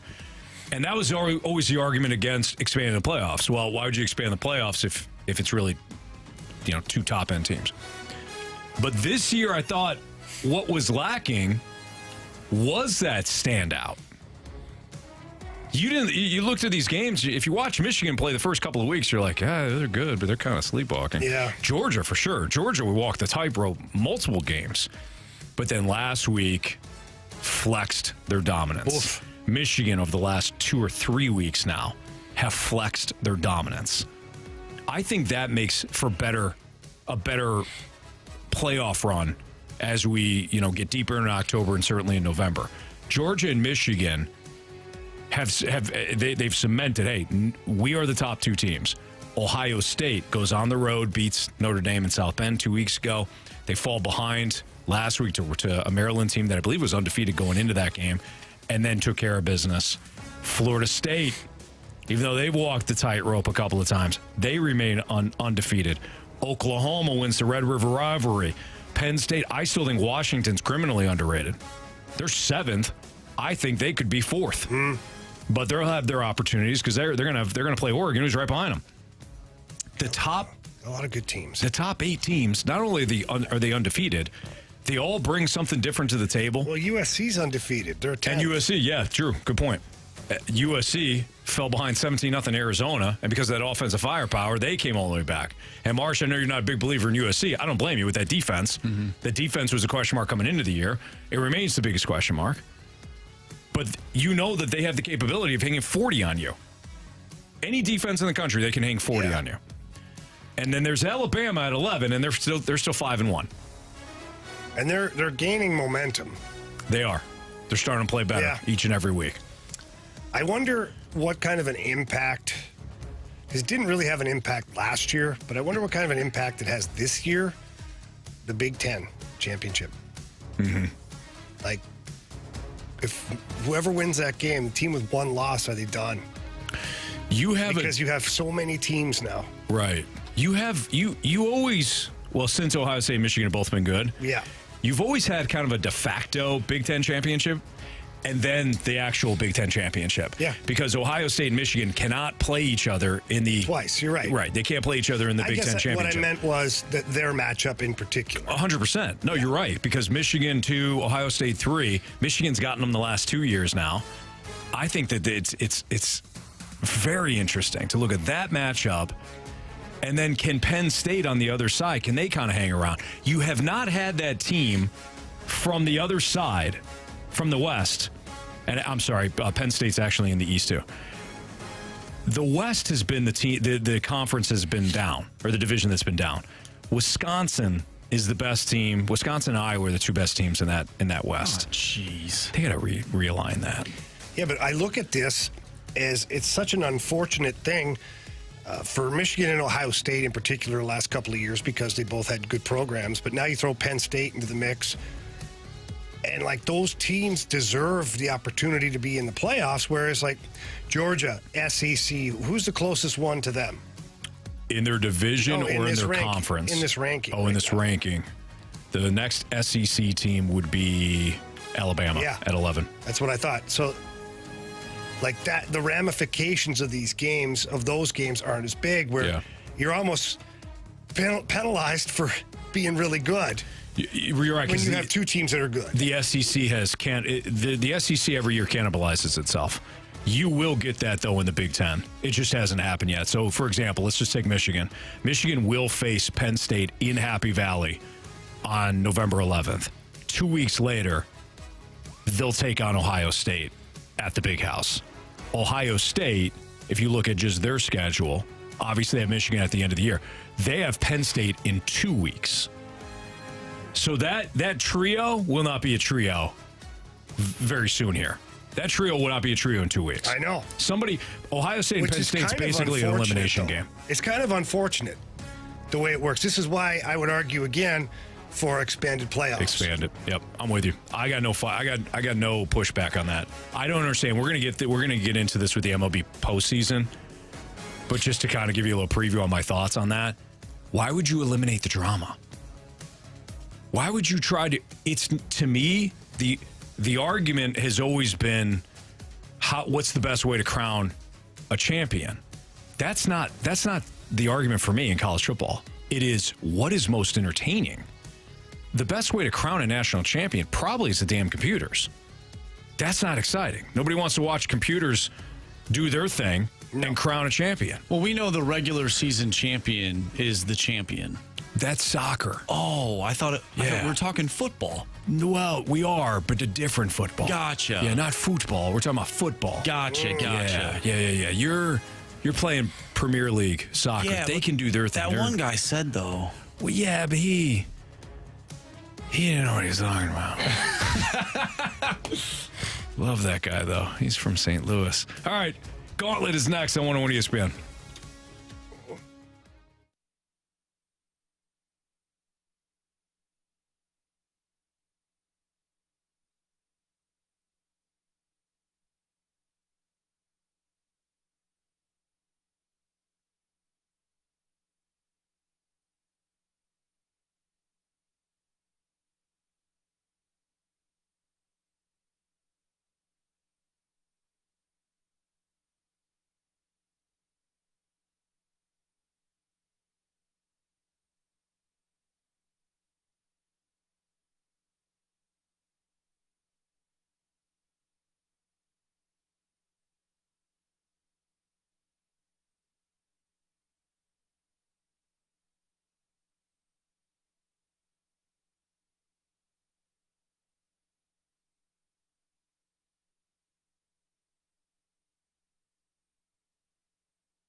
Jamie Rivers here. Going to talk to our good friend Tracy Bibb from the Bibb Agency. Tracy, how we doing today?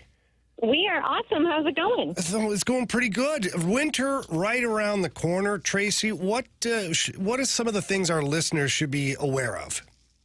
All kinds of stuff, like hail is coming with the fall season, tornadoes possible, and then, of course, you have ice, things like that. But also probably one thing to really know about is right now we are seeing a ton of rate changes in the insurance industry. In fact, I just posted a lot of those changes that companies are doing on my Facebook page. I couldn't list them all because there are so many. If you are somebody who is feeling that rate change, it is a great time to give us a call. Let us look at your insurance and see what we can do. Even if you've been one of those people who have had a claim and maybe your company is telling you, well, you can't move your insurance, you're just going to have to take that rate change because of that claim. That is not true. If you've got a new roof, even with that claim, give us a call. We will have a great rate for you on that home policy. Yeah, call Tracy at the Bib Agency, and that number is 314-328-4260. Again, that number is 314-328-4260. You get that great customer service that you deserve, and Tracy and the Bib Agency is going to go to battle for you. Make sure you get the great coverage and the best rate. Tracy, thank you for everything you do. Thanks so much. Go Blues.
Warriors, 4 categories, 1 challenger. Can you master the Gauntlet? Brought to you by Master, your hometown source for business communications for more than 30 years. Visit masstour.com.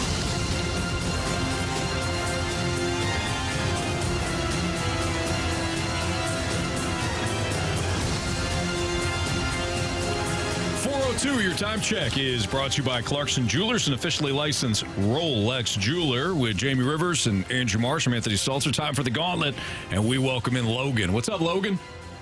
Hey, what's going on, Anthony? Not much, man. First time in the Gauntlet? It is, yep. All right, welcome in. I was about to say, I don't think we've ever had a Logan before, so. You wouldn't remember anyways. Why would you say that? Because I know you. I care. I didn't say you didn't care. You just don't remember things. That's true. Logan, your option here, man. Would you like to take on Andrew Marsh, Jamie, or myself? Or me? Let's go with you, Anthony. Okay, sounds good. Guys, believe it or not, I'm going to take football if the wheel spins for me. Okay. That's tough to believe. Yeah. All right. Good luck, Logan.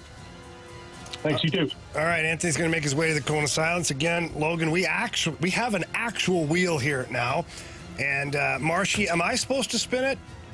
Yeah, you can spin it. Okay, I'll spin the wheel. And whatever category it lands on, that's what we'll be playing today. But there are 2 specific spots on the wheel now where one is the fast lane pick and one is a listener pick. So if it lands on the listener pick, you pick the category. Is all that crystal clear for you, Logan? That sounds good to me. All right, buddy. Well, here we go. I'm going to spin this wheel and see what we get. All right. All right. What are you hoping for, Logan? I guess football, since football season. Football. That's right in his wheelhouse. Boy, I really gave this a spin, didn't I? I don't think this thing's going to stop. I don't know. We're working on it here. I mean, it's still going. It is. All right. It's slowing down here a little bit, and it's continuing to go. Wow, you really greased that thing up. Yeah, okay. So, you picked... Oh, wow. So, you picked Anthony, and at one point, it was hockey, and then it did one last little backspin rotation. Your category today is random. All righty. All right, Marshy, give us the questions. As Marshy's passing me the questions, each question is worth 2 points. If you use the options and you answer correctly, it's worth 1 point. And of course, if you get it wrong, you just get it wrong. You get nothing for that. Ready to go, Logan? I'm ready. All right, here we go, bud. Question 1. What was the first ever Pixar movie released? Oh, man. I'm just going to shoot and say Toy Story. Final answer? Yeah. Question number 2. In what country is Machu Picchu located? Machu Picchu, huh? Oh, that's that. Your options are Peru, Bolivia, or Argentina. That's Peru. Final answer? Yep. All right, Logan, question number 3. A camel with 2 humps is known as a Bactrian camel. What is a camel with 1 hump called? Wow. Well, I guess some of the options. All right. Is it a wild camel, an alpaca, or a dromedary camel? The other 2 sounded kind of not right, so I'm going to go with the third one. Dromedary? Yeah. Final answer? Yep. Thank you. Question number 4. What national flower of Malaysia is used to make a bright red herbal tea?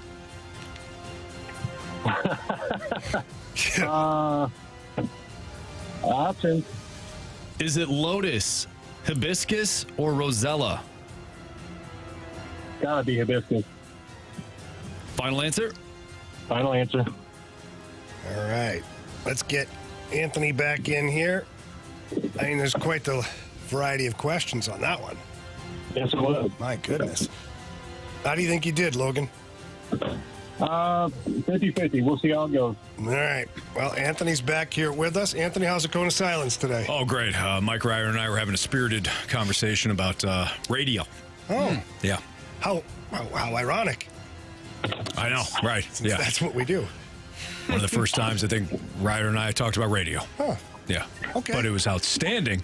It's an outstanding conversation. Well, let's hope he packed you a lunch. Okay, Anthony? All right. What do we got? Hockey? Or Random. hockey? Random again? The wheel, it actually flipped to hockey and then kind of weighted back and I popped see to random. football is right there, and Yeah. the wheel just... Said not today. Yeah, it doesn't like you. As much as I've Can't blame gotten... it. Thanks, Jamie. As much as I've gotten hockey, I may have gotten random just as much. Probably not. All right, Anthony. Well, Logan, I think you did okay then, based on my confidence level right now with Jamie. You're welcome. Thank you. Question number 1, Anthony. What was the first ever Pixar movie released? Toy Story. Final answer. Oh, he's semi-serious. Yeah. Question Might have number pissed me 2. off. Bring out the best in you. Question number 2. In what country is Machu Picchu located? Oh, yeah. No, that's easy. It's absolutely easy. Let me go back to my geography class back in the 6th grade. For some reason, Marsh, the answer's not coming right to me. And just for time's sake, I'll take the option. For sure. Absolutely. I'll know it once you say it. Absolutely. Very selfless of you. Yeah. Is it Peru, Bolivia, or Argentina? Oh, no doubt it's Peru. Yeah, as soon as you said it, Marsh, I knew it. Final answer, Peru.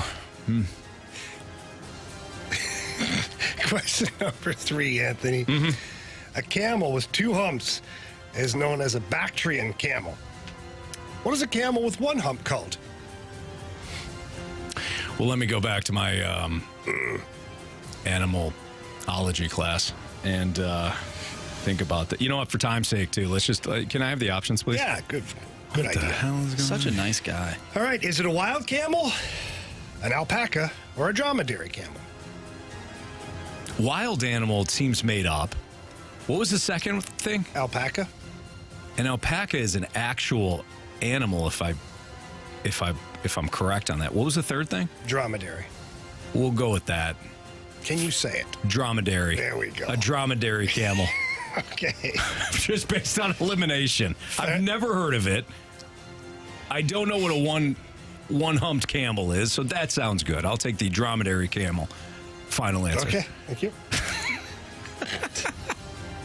Question number 4. This is insane. What national flower of Malaysia is used to make a bright red herbal tea? A bright red herbal tea?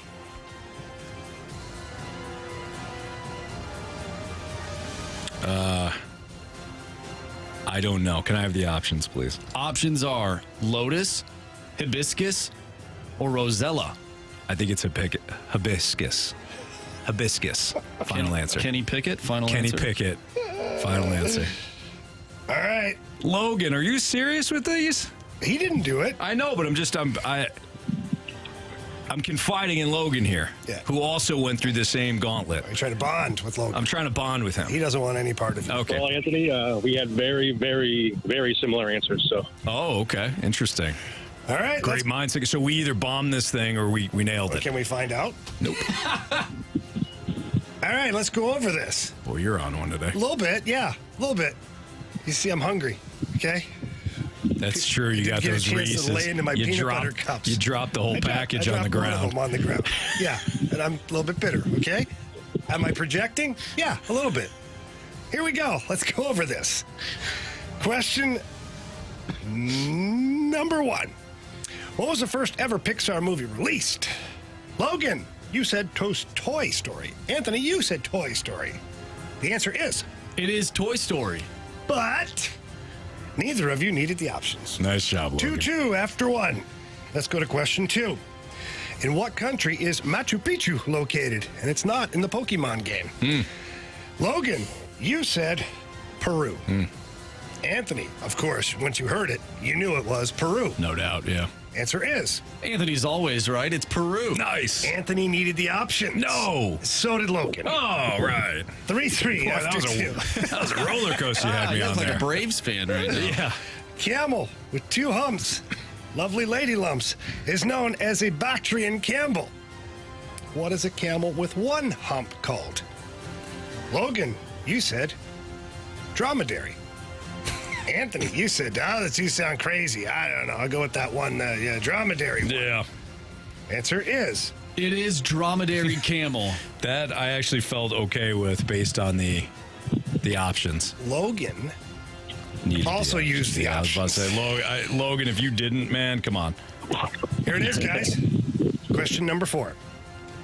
What national flower of Malaysia is used to make a bright red herbal tea? Who doesn't know? Logan, you said hibiscus. Anthony, you said hibiscus. Answer is... it is hibiscus. Anthony, you used the options. Logan did also use the options. Walk it off. We got to walk off. Wow, Logan. Nice All right. job. Logan, here's how it works, buddy.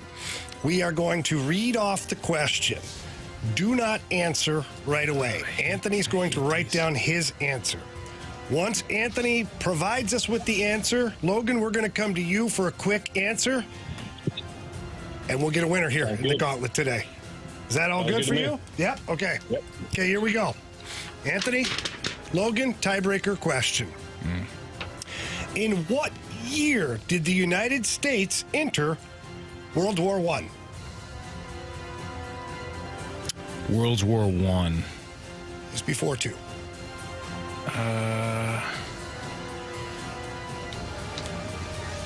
Okay, we got Anthony's answer. Logan, your answer, please.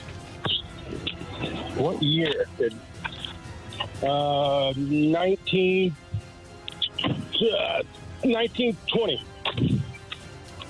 Okay. Anthony, why don't you tell us what you wrote? Well, Jamie, I wrote 1920 down. 1920. Logan said 1920. You guys are pretty good. Wow. The answer was 1917. Wow. Okay, so here's how we do this. We're going to go to a second tiebreaker question here today in the Gauntlet. I'm buying a little bit of time here for my guy, Marshy, to pull that up. Actually, never mind. I got one. Never mind. I got one. This one's easy. Oh, great. I think it's easy. All right. pulling up here. I got to double check this just because I want to be dang sure about this. It's going to be an easy one, I think, as I go through the stats really quick here. Bear with me, guys. Okay. In what year did Jamie Rivers score his first NHL goal? Oh, my.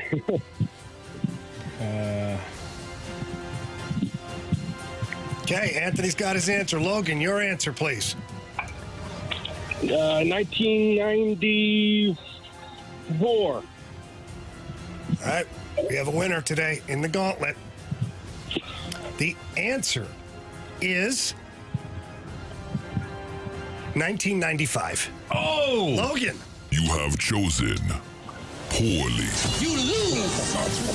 Wow, I feel bad for you, Logan. That was a gauntlet. I mean, You got every question right. You guys, I knew Anthony would draw. The stare I got from Anthony when I asked that question was like, "Oh damn, I really don't know." You said 1995. Yeah, I don't know. Anthony said 1995. I did. I said 1995, and I did show the camera and everything. Yeah, we got it. I was like, is it 95 or 96? I went 95. Wow. Logan, great job today, buddy. That was a really tough one. Nice job, Logan. That was epic. Yep. That was. Yeah. Sorry, buddy. All good. All right, take care, Logan. Have a good one, man. Yeah, you guys too. Thank you. Whew. Wow. I feel bad for. I mean, he had every answer correct. Granted, so did I. And we both 1920, which was close. I couldn't believe that. Remember, for a while, I started getting 2 tiebreaker questions because it actually has happened to us more than once. It has. I think Brad did it too, where he had the same question or same answer. Anyways, all right, that was a lot of fun. That was a tough gauntlet. Good stuff. People aren't happy about it. Boo, lame.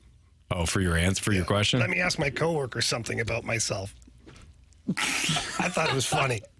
I mean, I didn't know for sure. I know. I thought it was 96 for a second there. Anyways, all right. Joe Vitale is going to join us at 4:45. We're going to do a Blues Most Likely to Happen segment next, though, here on 101 ESPN.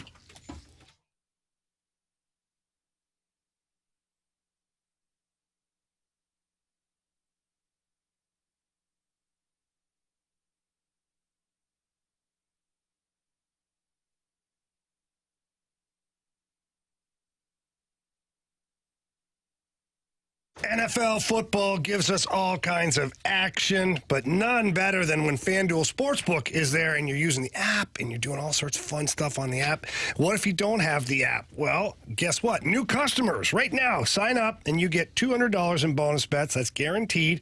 All you have to do is place a $5 bet. So again, to recap that, sign up, place a $5 bet, and you get $200 in bonus bets, and that's win or lose, Anthony. And then you can play the app. You can use the player props. You could use the same game parlays if you want. But how you build, how you use that $200 in free bets, that's up to you.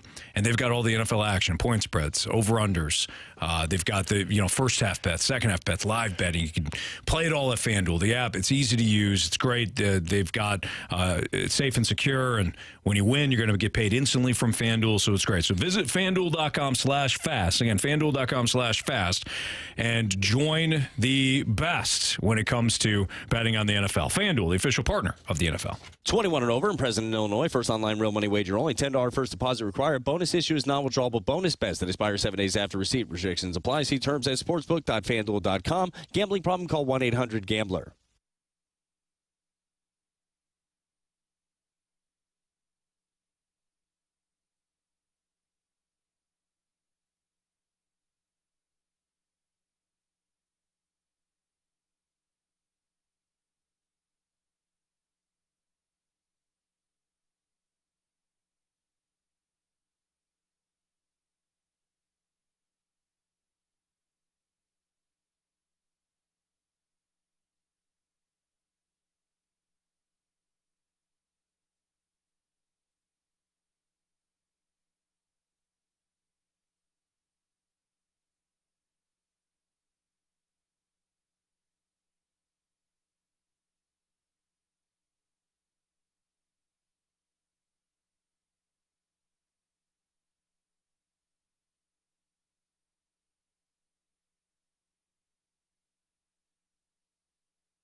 right, time to play Blues most likely to happen. What do you got, Marsh?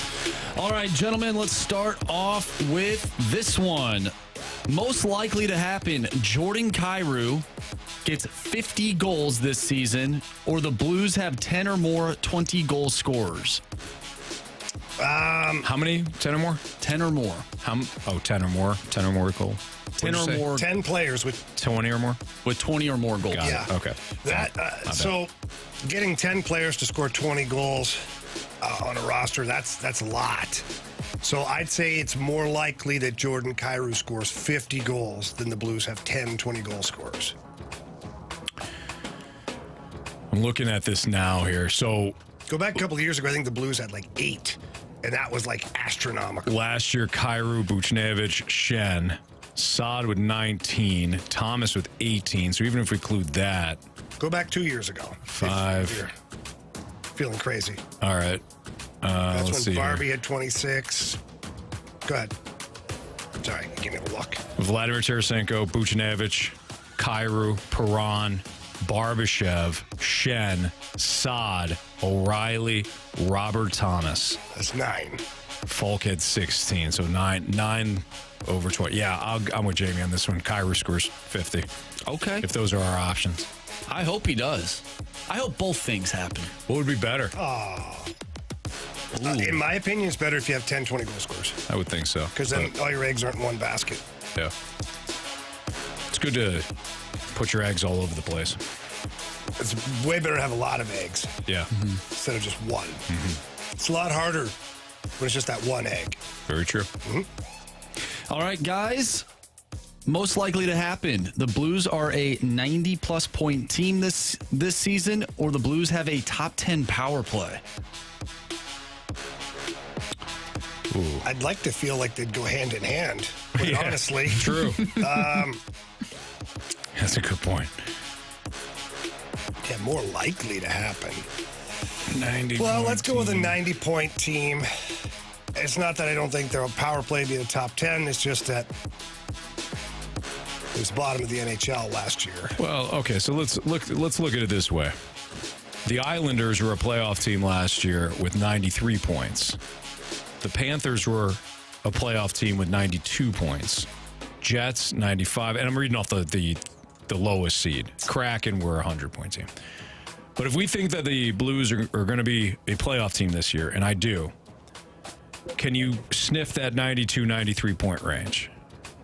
I would say yes. So I'll say more likely to be a 90-point team. That's what I said, too. Nice.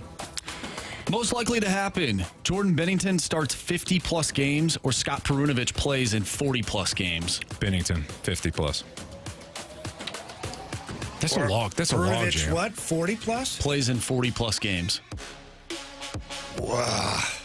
That's a log jam on defense. Binnington started 61 games or played in 61 games last year, and I know we've talked about him splitting a little bit more. Ain't going to be that much more. I think Binnington, 50-plus games. I think he probably gets to 50 games-ish, and Hofer gets 32. Yeah. Yep. Can roll with that. Most likely to happen, the Blues are a top 3 team in the Central, or the Blues have a player in the top 5 of any particular season award. I'm going to go with the award. I think the Blues are going to be a playoff team, but they might be that 4th team in the Central. So I'll say the award. I can see Kyrou having a big season. Maybe Binnington, if you can clean up the defense, obviously. I think both are tough, but I'll go with the player award.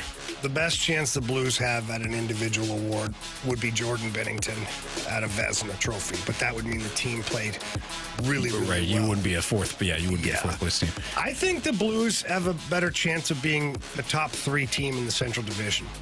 I think there's 2 teams that are at the top of this food chain, and that's the Dallas Stars and the Colorado Avalanche, and then I think it's wide open after that. Yeah, that's fair. Minnesota, because then they're kind of in the same group as Minnesota, Winnipeg, and Nashville. Yeah. Yeah. So I go with that one. Top 3 team. All right. So looking at all of these things that we just talked about, we have Jordan Kyrou scoring 50 goals this season. Blues having 10 or more 20-goal scorers. You have them being a 90-plus team, a 90-plus point team, them being a top 10 power play team. You have the Bennington Stars, Perunovic amount of games, top 3 in the Central, and then obviously one of the players in the top 5 of a season award. Which one out of all of these is most likely to be happening this season? So the thing that we like the most? Yeah. Did you mention the Bennington one? I did. That would be mine. Like if the starts? If we're playing with fun money here, that's the one I would play. That'd be my first pick. Second pick is top 3 team in the division. Okay. What about Interesting. You? I think I think the Blues can be a 90-plus point team. I think when you look at some of these, like the top 5 in a season award, I don't know if they do that because we've talked about it a lot. We talked about the depth. Right, I think if you have a team full of depth, you don't necessarily have one standout player. Now, you do have a few of those guys, like Jamie said earlier in the show, that have the opportunity to be elite in Robert Thomas and Jordan Kyrou. I just think when you stack those players up against some of the best in the NHL, I don't think they crack the top 5. So that one's out for me. The top 10 power play, that's something I would like to happen, and I think what Jamie said, it does go hand in hand with being a 90-plus point team, but I got to see it first. I got to see it. I know a lot of fans have been texting in saying, well, they haven't played anything yet. We can only see so much at practice. That is one of the things I need to see in order to believe that they can actually do it. So I like what Jamie's saying, though, about them. They look good. I thought they looked good in the preseason, so we'll see if that can translate. I hope Bennington doesn't necessarily have to start 50 games. I would like to see what Joel Hofer has to offer, too. I think you would, though, with 32. If you start at 50 on that number. For the first 32, year in the NHL. 30 to 35 games, somewhere in there. That's a hell of a workload. Absolutely. So, those are my thoughts. And I hope Scott Perunovic can just stay healthy. I don't know about 40-plus games because we don't necessarily know how he's going to be utilized this year, especially with Torrey Krug. They're sort of the same they have the same makeup as a player. Sure. So I don't know. That one's a question mark for me, I think, heading into the season. So makes sense. All right, that's Andrew Marsh, Jamie Rivers, Anthony Stalter, so Fastlane on 101 ESPN. Should Major League Baseball change its playoff format? We're starting to hear this a little bit more over the last 24 hours, but I thought what the Braves did last night poured cold water on that argument. I'll tell you why next on 101 ESPN.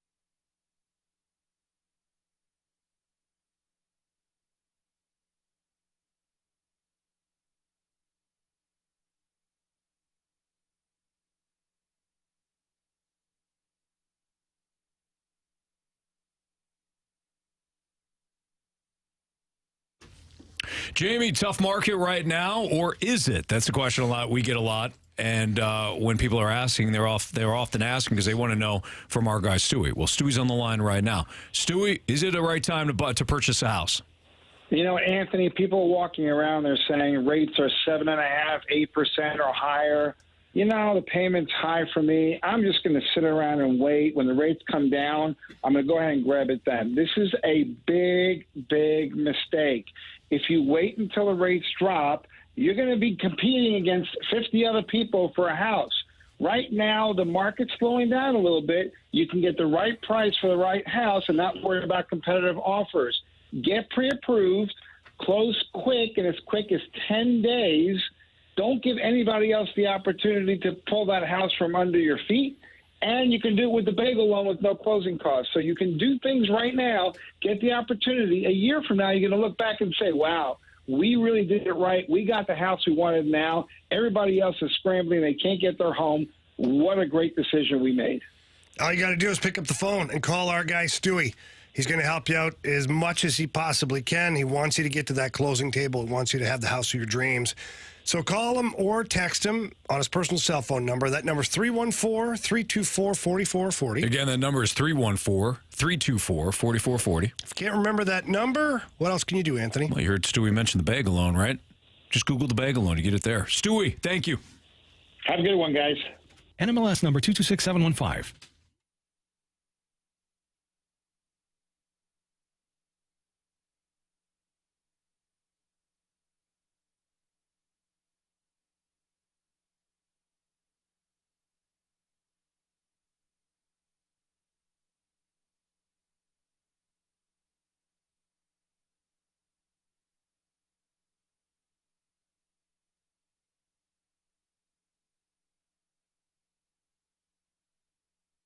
Hey, it's Kerry here from my friends at Window Nation. Fall is the best time of the year. There's so much to love about the fall, especially the return of Window Nation's best offer of the year.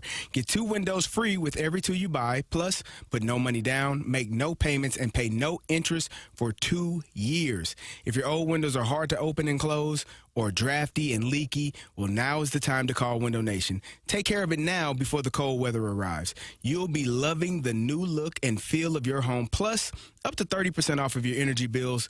You'll also love Window Nation's knowledgeable exterior designers and quick, clean, accurate professional installation. Not to mention, you'll love the savings with this fantastic offer.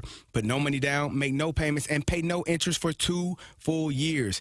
And for every 2 windows you buy, you'll get 2 free. But this offer will disappear as fast as the leaves on your maple tree, so call Window Nation today, 866-90NATION, or visit them online at windownation.com. That's 866-90NATION, or go online at windownation.com.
ESPN Sports Center.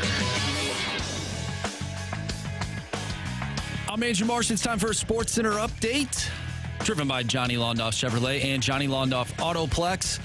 The NHL regular season gets underway tonight. The Blues will take on the Dallas Stars on Thursday to kick off their season. Puck Drop will be at 7, your pregame show. We'll be right here on 101 ESPN starting at 6.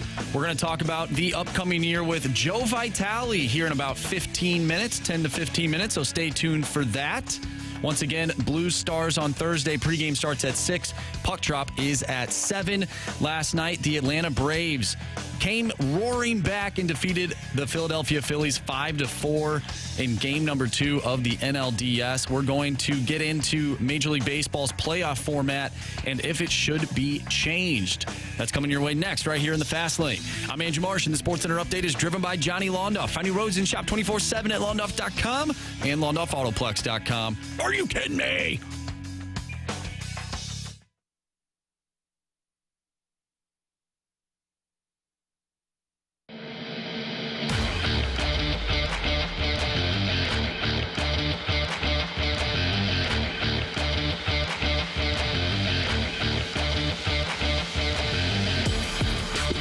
It's a Fast Lane on 101 at ESPN. So, Marsh, you had mentioned this yesterday, I think, at one point. Maybe it was in the Sports Six-Pack or somebody brought it up on the text line, but or maybe what's trending. What's trending, yep. Talking about the Braves. Braves fans are upset because the Braves are playing the Phillies in the NLDS. I don't blame them. It is kind of annoying because why not reseed? Why not reseed? You should. Lowest seed goes to the top seed. That's how you do it in any other sport, correct? Why not do that? That's the only change I would make to the playoff format, though. Ken Rosenthal of The Athletic went through a bunch of different opinions from various people, including, I think John Smoltz chimed in and said, hey, why don't you do what the KBO does? When the KBO gets to their postseason, they have their own little wild card round, and then the teams that advance automatically are down 1-0 in the next series. That's hot garbage. Why would you game? Yeah, win a game. Why would you eliminate the drama? Smoltz said that? Smoltz said that. I expect more from him. He is a smart guy. Oh, he's a smart guy. He's a hell of a player. There's no doubt about it. I respect him very much, but that is just an awful take. I'm with you. And the owners would probably say, hey, Smoltzy, why don't you be quiet? That's we don't want to lose a game. What are we doing here? Right. Yeah. Terrible take. I don't think you have to do anything with this postseason. I had said it before about the playoff teams, the expansion of the wild card, when people were kind of pushing back on that. Well, there's too many teams. You want as many fan bases still involved as possible. And I'm talking about the regular season. You get to September, when football starts to come around, and you got hockey, the training camps, everything starting, but really, football, college football, NFL. When those seasons start to kick off, you want as many baseball fan bases interested in your product as possible. I realize that the top team, the best team in baseball, doesn't always win. In fact, more times than not, the best team doesn't win. I don't care. The postseason is about drama. I view it as two separate entities. You've got the regular season, and then when the postseason comes about, there is a do or die feeling to it. That's what makes it great. I don't think you should cater any more than you do right now to the teams that have good regular seasons. You give them home field advantage, and the top two teams have buys. So in this case, it was Dodgers and Braves. I wouldn't touch it outside of that. Are you saying not to reseed? I'm saying to reseed. Yeah. That's the only part I would change. Okay. Other than that, I wouldn't change anything else. All right, because that's where I'm at is, I think there should be an advantage to having a good regular season. Now, should the advantage be that you get a one-game gimme? No. That's not what I'm looking at. But I think if you reseed, then you would have had Braves versus Diamondbacks, Dodgers, Phillies. Dodgers, Phillies would still have been a good series. And the Diamondbacks, they're obviously no joke. Right. But then if it's the clash of the Titans of the Phillies and the Braves is what you really craved, you get it anyways. At higher stakes. Yeah. Potentially. So this is where I think the NHL misses it a little bit because Gary Bettman, his philosophy is he likes to have intriguing matchups early in the playoffs. So your first and your second round sometimes are tougher matchups than even beyond that, which I don't think makes sense. Obviously, the Stanley Cup final, it's a whole other animal. But if you look back at the last couple of years, in the second round of the playoffs is where you have wars in the NHL, which is fine. But then you kind of lose a little bit. They could meet each other anyways in the conference final type thing if they would reseed it that way too. So the NHL's got a little bit of a problem too with their playoff format. But sticking to baseball, I think if you reseed after the wild card round and go from there, I think there's nothing else that needs to be done. Agreed. I mean, this is no different than what the NFL did. Yeah. No different. So why are we complaining about it? I think that people get so caught up in what you did in the regular season, and they're wanting to be more of a reward. Here's where I'd push back on this. Who cares? It's the regular season. That's how I think, Marsh. But why don't we go ahead and walk, as Jamie would say, walk with me. Are we all walking together? Interlocked. Yeah. I'm an interlocker. Marshy, are you, or are you like the whole palm guy? No, I like to interlock. Yeah. So we'll all walk together down this path, interlocking. Okay. Jamie's still on the sidewalk. Yeah. Yeah, it's fine. By the street. By the street.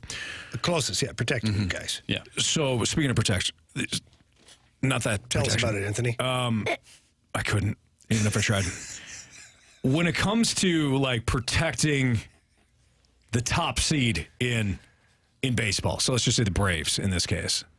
Making sure they have all the advantages to win a World Series as much as possible because they earn the regular season title. If you're thinking like that, when it comes to these divisions, no division is created equally. Mm-hmm. Take the Tampa Bay Buccaneers from a year ago. Didn't even have a winning record. Won their division. Went in the playoffs. Hosted a playoff game. Why would you be protecting them? Oh, they won their division. Their division sucked. I'm not awarding you any sort of other advantages outside of you won your division. You host at least one playoff game. That's it.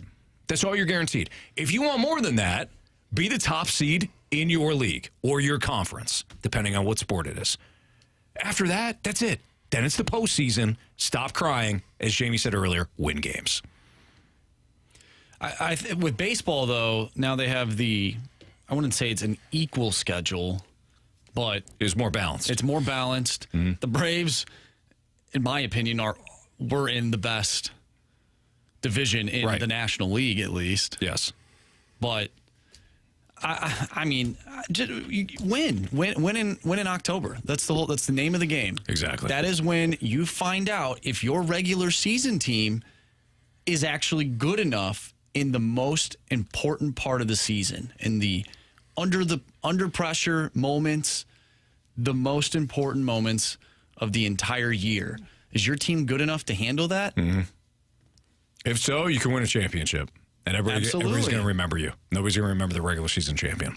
Joe Vitale is going to join us next. We'll talk to him about the upcoming Blues season, dive into the final roster being set, and get his thoughts ahead of Dallas and the Blues in 2 nights. Joey Vitale next on 101 ESPN.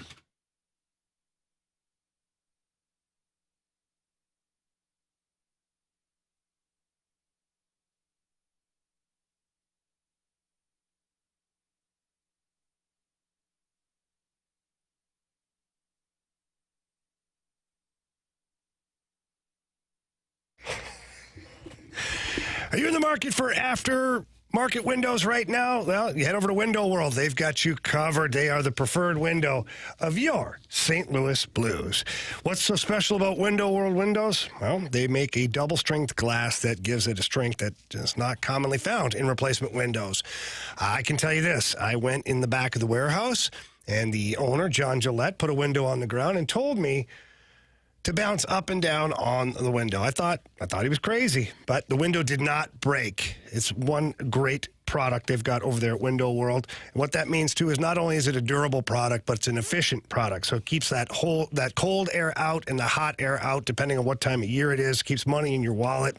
They also offer a lifetime warranty that covers all the parts of glass breakage and the labor. And they also still have 18 months same-as-cash financing with approved credit. So please, if you're looking for those windows, pick up the phone, call Window World, tell them Jamie Rivers sent you in. That number is 314-993-1800. That's 314-993-1800, or look them up at windowworld.com.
Joey Vitale views things a little differently. Just imagine how he looks at hockey.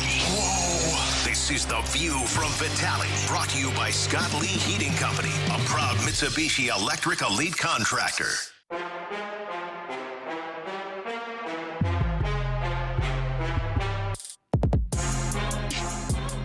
That's right. It's time to talk to our guy, Joey Vitale, here in the Fast Lane on 101 ESPN with Jamie Rivers. I'm Anthony Stalter. What's up, Joe?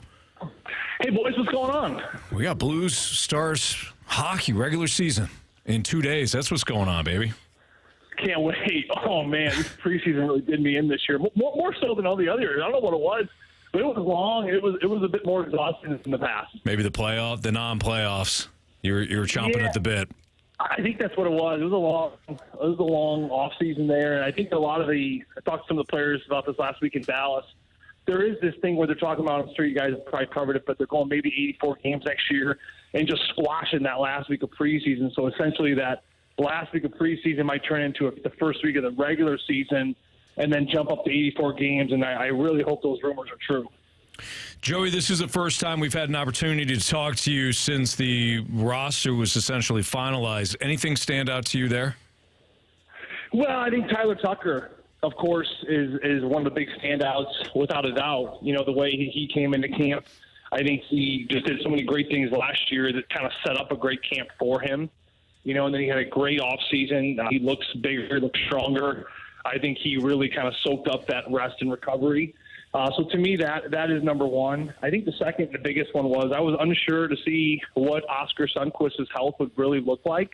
I thought maybe coming to camp and it'd be a little bit slow. I thought maybe would Craig Berube have a decision about, Oscar and his health and his pace.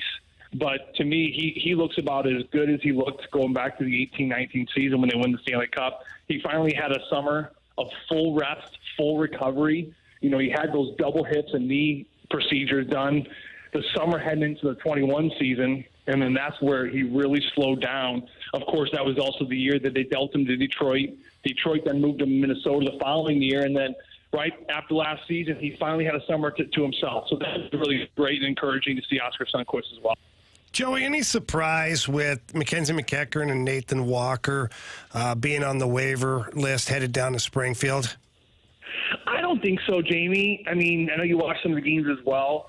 I think that, for Nathan Walker, he's in a different situation than Mackenzie McEachern. I think they know exactly what Nathan Walker is.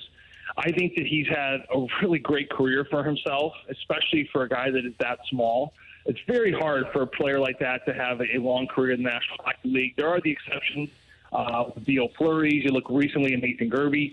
But this is really hard for how fast and how big and how physical the game is for a younger, smaller guy like him to really keep up. But he's done a great job doing it. Wins the Cup in Washington. He stuck around a long time. But to them, I think that he really is that, leadership piece in Springfield where when you call him up, he's just going to give you 130%. And that's exactly what he did in camp. I mean, he could not have done anything better, in my opinion. I think that he just was already slotted as being one of those first call veteran guys they know they can depend on, and they know what he's going to bring every single game. So I don't think that he had necessarily had a bad camp. I think he actually had a really good camp, but I think the writing was on the wall for him early on. Mackenzie McEachern was a little bit different. It was an interesting signing because he had so much trouble finding the lineup when he was here in St. Louis.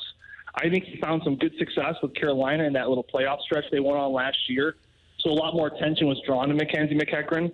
The tools that he has are incredible, right? He can skate fast. He can get in on the forecheck. Pretty dependable as far as coming out of the zone. I just don't know if Mackenzie really has taken it to that level or that step that really separates him from the rest of the pack. Everyone had something. You have to bring something different that no one else does. I mean, you know how it is. You got to find that role, and you got to do something different. Even like a Nick Ritchie.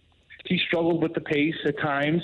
He struggled with, the energy and being physical. But one thing is no doubt about him is he can fight and he can play that nasty brand of hockey. So that's what separates him, which has kept him in the league a lot longer. For Mackenzie McEachern, I don't know if he did really anything in camp that separated himself enough for Craig Berube to say, okay, he's our guy here, and for this reason. Joe, if we go to the defense corps here, 8 defensemen kept on the roster. Obviously, the waiver process played a little bit of a part in that as well. But when you look at Scott Perunovich, what, for you, just you being a hockey guy, watching him play, what would be a successful season for Scott Perunovich? A successful season for Scotty, Jamie, I think would be a healthy one. Let's start there. I think that, he wins the Hobey Baker in Minnesota, a ton of college success. And he'd be the first one to tell you that college hockey and pro hockey are two very, very different beasts. I think he knew that. He learned that right off the hop. And unfortunately for Scotty, he got banged up 2 years back-to-back. And not just banged up, but injuries requiring surgery. And I'll never forget running into him in New York when the Blues were on that long 5-6 day road trip in New York a couple years ago. Elevator opens, he comes on, and at the time he was injured for a long time. So it was surprising seeing him in the hotel there, and then you can just tell that he was really upset. And he was in New York to get a procedure done on his shoulder at the time. But just those few small moments, you just saw how discouraged he was. So here's a young man that has just dealt with a lot of injuries. And so I would say, number one, a successful season would be to stay healthy. Number two, I think pretty soon, quickly, hopefully, you earn trust with Mike Weber and Craig Berube that you can be out there and be solidified in that 5-6 bottom pair and run a second power play. I mean, dependable, run a power play. I think that is what hurt him a little bit in camp heading into the season right now is that I don't know if he really ever got that second power play unit going all camp long to the point where he was really comfortable. And this is not a knock on him because he's dealing with so many different players. Right? You got Ratcliffe, you got Zach Bolduc, you got Kevin Hayes. I mean, so many different guys at interchangeable parts, so it's not easy. But I think for him to get in there, to stay in there, to get in the rhythm of this new defensive scheme, just to be patient in the D zone, to not overextend himself, to make the simple play. I mean, you were a defenseman. You know how it is for a young guy. It could be intimidating, especially coming off injuries. I think for him to start making just that simple pass, that simple play, get up, get out of the zone quickly, get off after 30 seconds, and then from there you can start to build. Then you start getting confidence, maybe get more playing time. I think that hopefully manifests itself in the confidence it takes for a young man to run a power play, which is very hard to do, as we all know, on that second unit of the blue line. Last thing for Joey Vitale here in the Fast Lane on 101 at ESPN. Joe, how do the Blues win games this year? Like if you were to pick out an identity, something they fall back on, or just fill in the blank, the Blues are going to win games this way. What do you think is going to be their most consistent strength? Yeah, it's a great question. I think to me, they have to be okay with low-scoring games. They have to get back to that. We saw it a little bit there in Dallas. They only had a 2-0 lead for the majority of the game. Now they ended up scoring a couple power play goals late last week to make, I think, 4-0 was the final.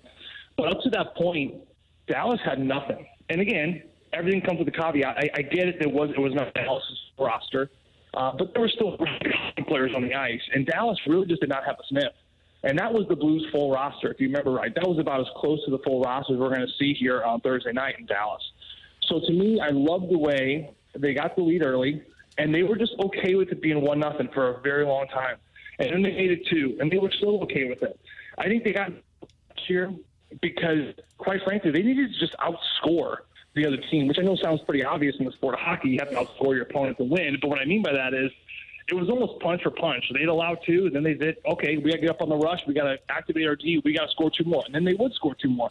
And then before you know it, it was a 6-4 game after 3 periods. And I think they have to get back to just being okay, being poised with it, being 1-0, or even being down 1-0 in the third period. That's what they were so good at in 18. They were just a very conservative, they were a very patient defensive zone, and at times they were down. But they kind of just stuck with it, and eventually through their offensive zone time and through the frustration of their opponent by not really getting much offensively, by the third period, they kind of took over games. I mean, that was what was so special about the 18-19 season.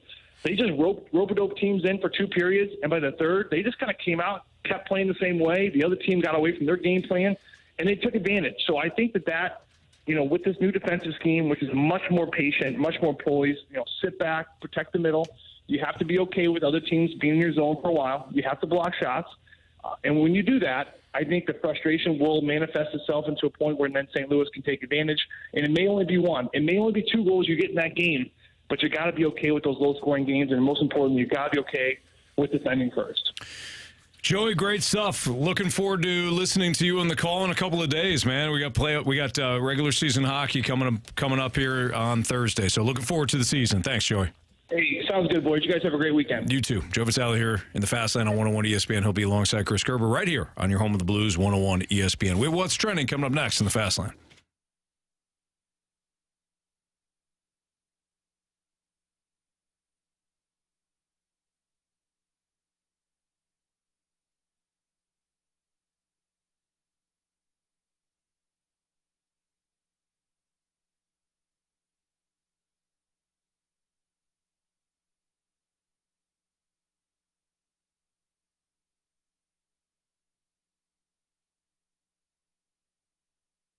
Fellas, paying too much for your ED meds? Well, the medicine shop in St. Charles would like to change that for you because they are your destination for cheap ED meds.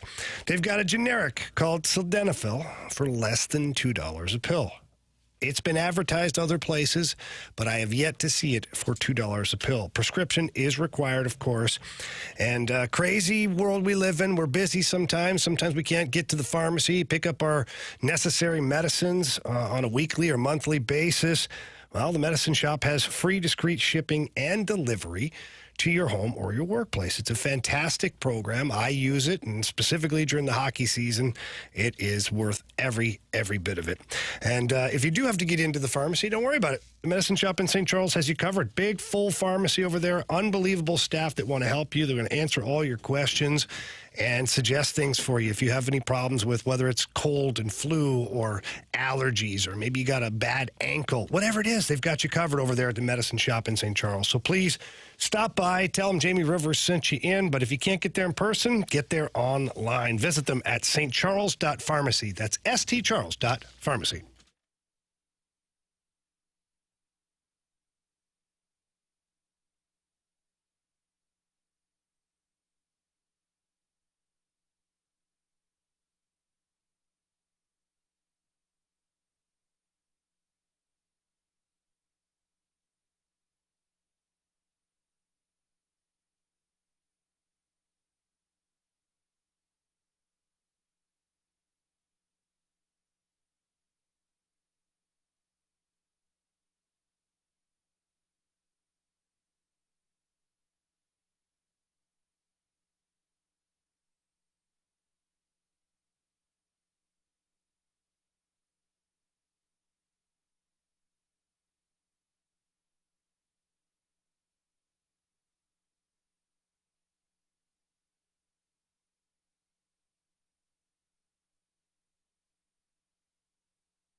What's going on in the world of sports? The Fast Lane has you covered with what's trending now. Brought to you by Goodwill.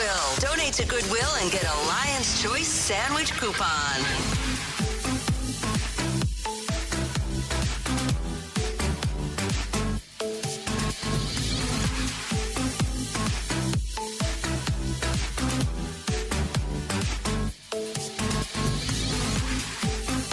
Welcome back to the Fast Lane here on 101 ESPN. Anthony Stalter, Jamie Rivers, I'm Andrew Marsh, and it's time for What's Trending. Fellas, we talked about this earlier in the show. Unfortunately for me and the rest of Viking Nation, Justin Jefferson was placed on injured reserve with a hamstring injury and will be out for at least 4 games. That is the big news coming out of the NFL today. That's devastating news. When you look at this Vikings team, the only reason to believe that they could potentially get back in it, the schedule isn't too daunting, but too the offense. And if you can limit the turnovers, specifically in the red zone, maybe you can get back in it and at least be a wild card contender at some point. But without Justin Jefferson for the next 4 weeks, that's a huge blow. You do not have a running game, and while Kirk Cousins has been very good for you, again, you're typically trying to win shootouts. So no Justin Jefferson. I don't know if this means anything for their trade deadline, though. We're all waiting for Kirk Cousins to be traded. I don't think he will be. I think there's too many hurdles, the cap being one of them, and 2, he's a quarterback. To learn a whole new offense and try to get a team that needs a quarterback into contention, I think it's going to be too difficult. Yeah, look, this is disastrous for the Vikings. They're sitting at 1-4 in the NFC North, and there's just no chance for them at this point. There isn't. Without Justin Jefferson, with the team playing as bad as they have already this year, I view it differently, Anthony. I think there is a trade lurking out there. I think that there are some teams that are fringe teams right now that if they had a quarterback, even if it took a couple weeks, 2-3 weeks to get him acclimated to the playbook, there are some placeholders out there that could kind of run the ship while Kirk Cousins is getting familiarized with the playbook. So I think they try to capitalize on that. The Vikings do try to get somebody who desperately needs him. Obviously the New York Jets come to mind right away. Do I think they do it? No, I don't know if they're necessarily going to be there, but if Zach Wilson gets them 2 more wins and they're right there tickling second place, and all of a sudden they think, man, if we could just get somebody to get us to Aaron Rodgers, maybe that's a team. The New England Patriots, what are they doing? Does Bill Belichick pull off a bit of a panic move here? Because I'm sure the water's starting to boil a little bit underneath his seat, where he's feeling like, oof, this could be a bad thing for me here. I don't know. I just think there's teams out there that would do it for sure. Sticking with football, I want to read some numbers off to you guys. I know we like playing games here in the Fast Lane. So I'm going to read some numbers off. I saw this on X the other day. And then I'm going to ask you who you think this quarterback is. Okay. I'm going to compare actually 2 quarterbacks. We have 66.9 completion percentage, 1,210 yards passing, 11 touchdowns, 2 interceptions, and a 106.1 quarterback rating. Okay. The other quarterback has a 66.8 completion percentage, 1,287 passing yards, 10 touchdowns, 4 interceptions, and a 96 quarterback rating. So similar numbers. Somebody's obviously on a good team, and the other one's on a terrible team. And they're 2 quarterbacks that... It's got to be his boy Kirky. 2 quarterbacks that are playing this year. Those are numbers from this year? Yes. Can you read me the interceptions again? 4 interceptions for that second quarterback compared to 2 interceptions for the first quarterback I read off. I don't think it's Kirk, because I think Kirk's got more than 4 INTs, but maybe not. 2 picks, 4 picks. With the touchdowns? Sorry, give me the touchdowns and interceptions. Touchdowns for quarterback 1, 11 touchdowns, 2 interceptions. Quarterback 2, 10 touchdowns, 4 interceptions. Wow. Which quarterback are you taking? I'm taking the quarterback that's got the 10 touchdowns and the 2 picks. So the 11 touchdowns, 2 picks? 11, 2. Yeah. Look at that smirk on his face. So I'm trying to think here. Like CJ Stroud doesn't have any picks on the season, so I know not one of them's him. The second one might be Lamar. Might be Trevor Lawrence. Yeah, it might be. I don't know. Just pick one. I'll go the second one is Lamar. And the first one is, I don't know, Brock Purdy. I don't even think he's got 2 picks. Well, you both are wrong. It's our Thursday night football matchup. Quarterback number 1, 11 touchdowns, 2 interceptions is Russell Wilson. Wow. And the other one is Patrick Mahomes. No kidding. Huh. So does that change the narrative of the Denver Broncos this season when it comes to Russell Wilson essentially being terrible? Russ has not been good. But he's been better than Pat Mahomes. He is. What Anthony's going to blow a gasket here. See? What Jamie said He stood up about Kirk Cousins is exactly what you just did there with the numbers. You Kirk Cousins this thing. You brought up the numbers and say, see? Meanwhile, Patrick Mahomes is winning games virtually on his own on offense. Do you see the Jet game? He won the game. Now, he tried to give it away, but he won it. Russ literally gave away the last game against the same Jets team. Same opponent, one quarterback, did not play well, found a way to win. The other quarterback played fine and then gave away the game. Literally. One quarterback touches greatness. The other one, you can't even get his phone number. No, he touches greatness. His wife's very talented. Yeah, true. Lives in the same household as his wife, who's very talented. Good call on that. By the way, Anthony. It's interesting. It's interesting. Oh, he's so mad at you right now. I know he is. I know so he tuned in. He's tying up his sweatpants. He can't listen here. And by the way, oh boy, everyone listening, including Anthony, who's upset right now, can join me and learn from the Riz Show this Thursday from 6 p.m. to 8 p.m. at Cyberg's in Arnold. You can come watch Thursday night football game. Of course, the Blues will be taking on the Stars as well. Come to Cyberg's in Arnold, get signed up for some Point and 101 ESPN giveaways, and enjoy a cold Bud Light. That is this Thursday, 6 p.m. to 8 p.m. with me and learned from the Riz Show and Bud Light at Cyberg's Arnold. There you go. So now I wonder if the Cyberg's in Arnold is also a Vikings bar. I don't think so. Yeah, I think it's all very Cyberg's specific that you guys try to claim, or just one? No, I think it's just the one off Dorset. Okay. That's specific. That'd be a lot of Viking fans in this area. When you went there, what was it, the Thursday night game? It was against the Eagles, yeah. So when you went there, was it packed, Vikings fans? It was pretty packed, yeah. Did they, recognize you or? No. Say, hey, there's Andrew, there's Marshy Marsh. I don't think the so. one representative that we have on Sports Talk Radio. No, I go right in. I sit right down. At least in this market. I stick to my table. Okay. Get some food. Yeah. Get some drinks. Those Saigoons. Oh, they're so good. Marsh, how do you feel about waffles?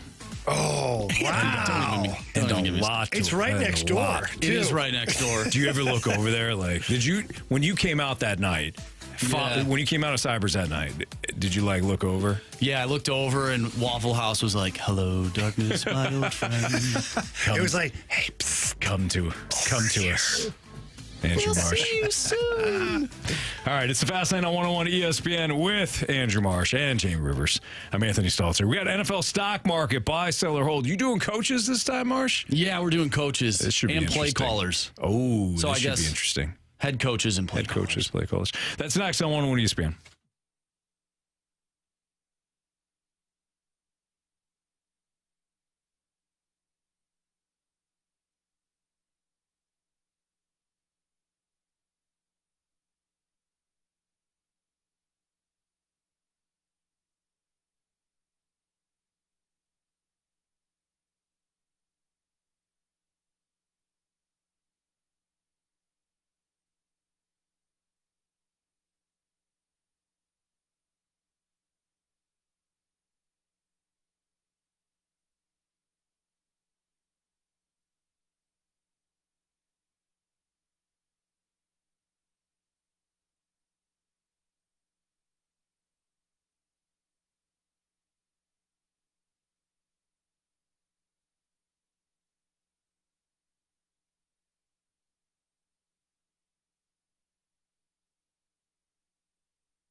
Selling your home is a big deal, and now is definitely not the time to just sell your home with any average agent.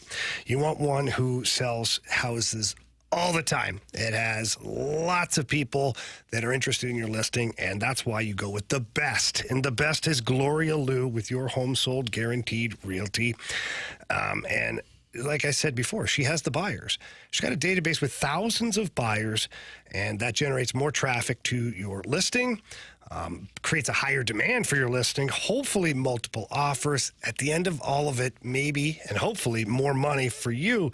Gloria has also mastered the art of home selling, and she's got several options for you. And the one that I like the most, as you guys know, is the guaranteed sales. That's where Gloria will sell your home at the agreed upon price, or she buys it herself and she guarantees all of that in handwriting. So please pick up the phone, call the best in the business, which is Gloria Liu. Tell her that Jamie Rivers sent you in there, and give her a call at 314-325-6888.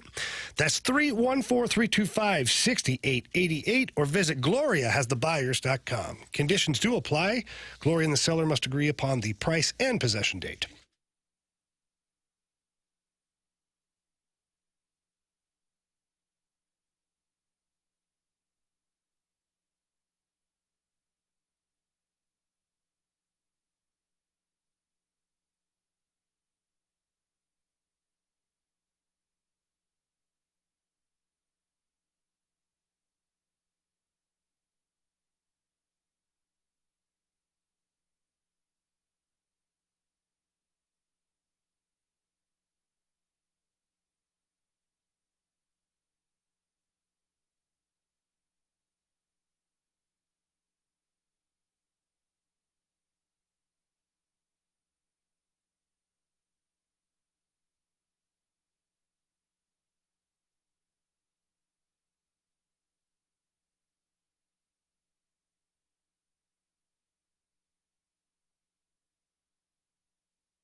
We do this every Tuesday in the Fast Lane NFL stock market. Buy, sell, or hold. This is when Marsh kind of chooses a category. Last week it was quarterbacks.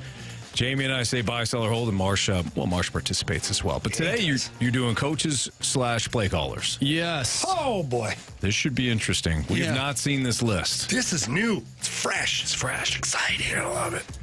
Are you ready? Provocative. Very. Ready. Let's start off with the Monday Night Football head coach that ended up picking up a win last night in Vegas, Josh McDaniels. Buy, sell, or hold? Yeah, I'm going to sell on that. I don't think I ever bought it, but I'm going to sell. If I was drunk one night and just said, it's just a sliver of it. Okay, it's cheap. No. Yeah. Sell that. Yeah.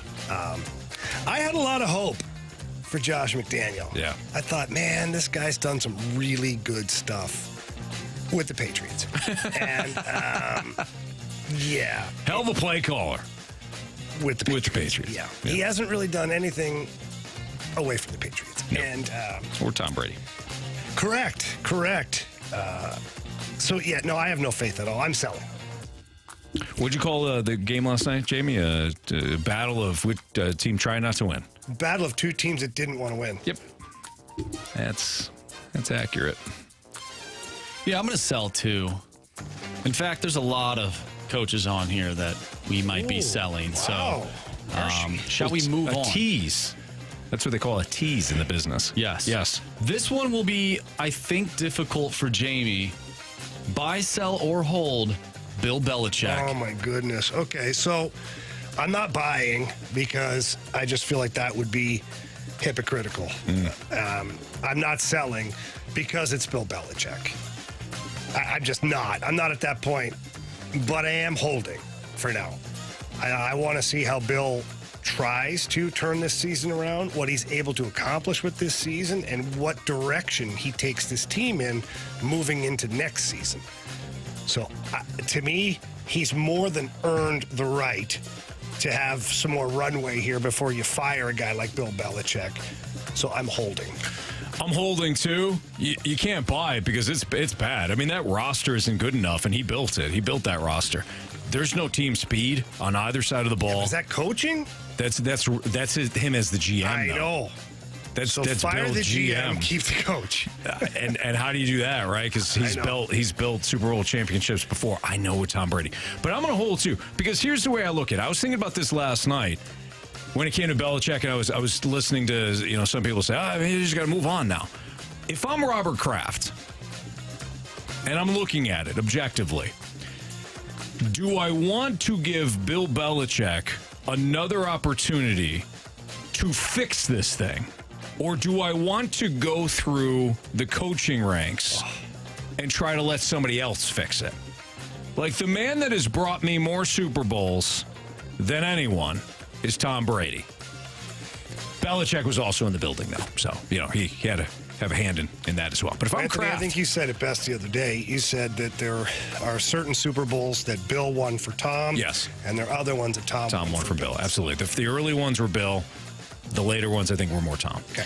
But if I'm Kraft, I'm taking my chances with Belichick fixing this thing than some rando and going through the coaching ranks like that. Quite honestly, what I might do is hire somebody else to come in, president of football operations or an associate, a consultant. Fresh look. Whatever it is. Come in, he'll work side by side with Bill, but only in the roster construction. Mm-hmm. That's it. Not encroaching into the coaching at all. And I think sometimes that could help. Yeah, I agree. Well, I agree with what you guys said, but in terms of, bringing in a new guy, I have to sell Bill Belichick. What? They suffered two of his worst losses in his career. Oh, 2 losses. Back to back. 6 Super Bowls, Marshy. 2 losses. That's in the past. We're talking about this season. About 2 losses. This season, I'm selling Bill Belichick. We talk about the roster construction. They gave essentially the exact same contract to Juju Smith-Schuster as the Las Vegas Raiders gave to, Devontae Adams? No. Myers. Jacoby Myers. And Jacoby Myers is, in my opinion, light years better than Juju Smith-Schuster. Yeah. Like, come on. Well, no, the roster construction has been bad. Yeah, you're right. The defense has no speed. If you watch the Miami game, you see the big difference there between. And I know Miami's speed is like I'm choosing the fastest team in the league, but you watch New England. I mean, they have no team speed at all. So you're right. I mean, from a roster standpoint, they have fluided this thing up big time. All right, let's move on from Bill. Todd Monken, offensive coordinator for the Ravens. Buy, sell, or hold? I'm holding on this. It's going to take some time. They made the right. All I've heard from you for 3 years. Yeah. Is about the OC and the OC and the OC. And you get a new guy and it stinks. Right. After 5 weeks. After 5 weeks, Jamie's like, I'm not seeing anything. How long was training camp? How long was off-season training? How long was that, Anthony? It's not games. You need games. Game reps. Crap. You never want to give Lamar any grace. I'm the one who gives him the grace. You're the one that fires off on the OC all the time. Yeah. When you're running the same routes on each side of the field and the defense knows what's coming, I'm going to be a little ticked off. Well, for my guy Lamar. It's not pretty. Did he play like crapola last week in Pittsburgh? Yes. But he's going to have a monstrous bounce back in London this Sunday morning against the Tennessee Titans, because I have no idea what the Titans are. Okay, so enough of the rant. What are you doing with this offensive coordinator? I'm giving it time. It's been 5 weeks. So what is it? You buying or what are you doing? I'm buying while it's low. You're buying. I'm buying while it's low. Yes. Stock's low. I'm going to buy. It's unbelievable. This guy. That's when the true entrepreneurs show up. Yeah. I'm buying this stock. Buy. Can you believe that? By the end of the year, you're going to be begging me. Begging me. For what? Overpaying for the stock that I have I'm not, in Todd Anthony. Monken You know and why the I'm Ravens. Because I'm buying, okay? Yes! I'm buying. There's no way it could possibly be this bad. See that Just coming. when I thought you were out. You jump back in. There's no way it can possibly continue to be this awful. My guy. I don't like what you're saying now, but I like that you're buying. I'm buying. I'm holding. Marsh, just I'm holding. water for everybody. It's just doused us. I'm holding because I know Jamie wants to, but he's giving in. No, he's not. Giving into the pressure. When has Jamie ever given into the pressure? That's a good point. He won't give it a shower pressure, let alone pressure on this show. I like a good shower pressure. Yeah, me too. Yeah. You know, I don't like one that just feels like Yeah, that's terrible. Urinating on me. That's awful. You don't want that. No. No. No, it's a bad visual. Not It's bad. It's not a good experience. No. At all. You ever go to somebody's house, you're staying there at somebody's house, you know, you're on vacation or whatever, Yeah. and a bad shower pressure, you're Oh, like, it's this is terrible. terrible. It takes you forever to take a shower. It's awful. I want my skin to barely be safe. Same. That's what I want. Same. What's the thing on the shower head? Do you have the retractable shower head? The removable. Yeah, the removable Yeah. one. Yeah, we don't have that. But I don't either, but those are pretty cool, though. they are pretty cool. Yeah. You can buy them at Home Depot. They're like $12. Yeah. It's good. Yeah. All right. We talked about the Broncos in What's Trending. Sean Payton, buy, sell, or hold. I don't know anymore. He may have lost his marbles. With all that rant before the season began and then watching him now interact with players and media. Yeah, it's not good. Oof. I am going to buy, though. Oh, man. I'm going to buy low on this, too. Oh, I'm going to hold. I think this dude is going to tear it down to the studs. Yeah, but then he better hope that he's the guy to fix it after that. I still have a small... Anthony just had a list on here. list. I wish I could find it. They just had a list of what the Broncos gave up for both Wilson and Sean Payton. Oh, it's a nightmare. It's astronomical. The amount of draft picks and the money committed to these two guys. Like, if he tears it down to the studs, there's nothing to rebuild it with. That's a good point, too. So you start selling pieces now. Now, nobody's going to want Russell Wilson, but... No. Cortland Sutton, Jerry Jeudy, like anybody outside of maybe like Patrick Surtain, you just start... You already did it with Randy Gregory, and you just start recouping some of these draft picks. You need to find out where Tanya Harding's bodyguard is. Oh, my gosh. Why? And isn't he dead? His brother, then. For what? For Russ? To help Russell to his vehicle. Marsh just got done telling you that Russ isn't the problem. And which vehicle? Well, At what spot? I did not say he's not the problem. I simply okay? listed off his statistics. Marsh said he's the best. He's better than Russ. Better than Patrick Mahomes. He did. He said that. Did we ever fix that? Speaking of Marsh, did we ever fix that airsoft gun? No, I've been trying to do it. We get these complaints about, you haven't done the punishment. Then we went down, we got the airsoft gun. We did. It doesn't work. How do we know that it's been working for the Riz show? We don't. I think they've been lying. I think they have too. Conspiracy. Yeah. Anyways. So we'll try to shoot Marsh for his punishment and have the biggest question of the day next on 101 ESPN.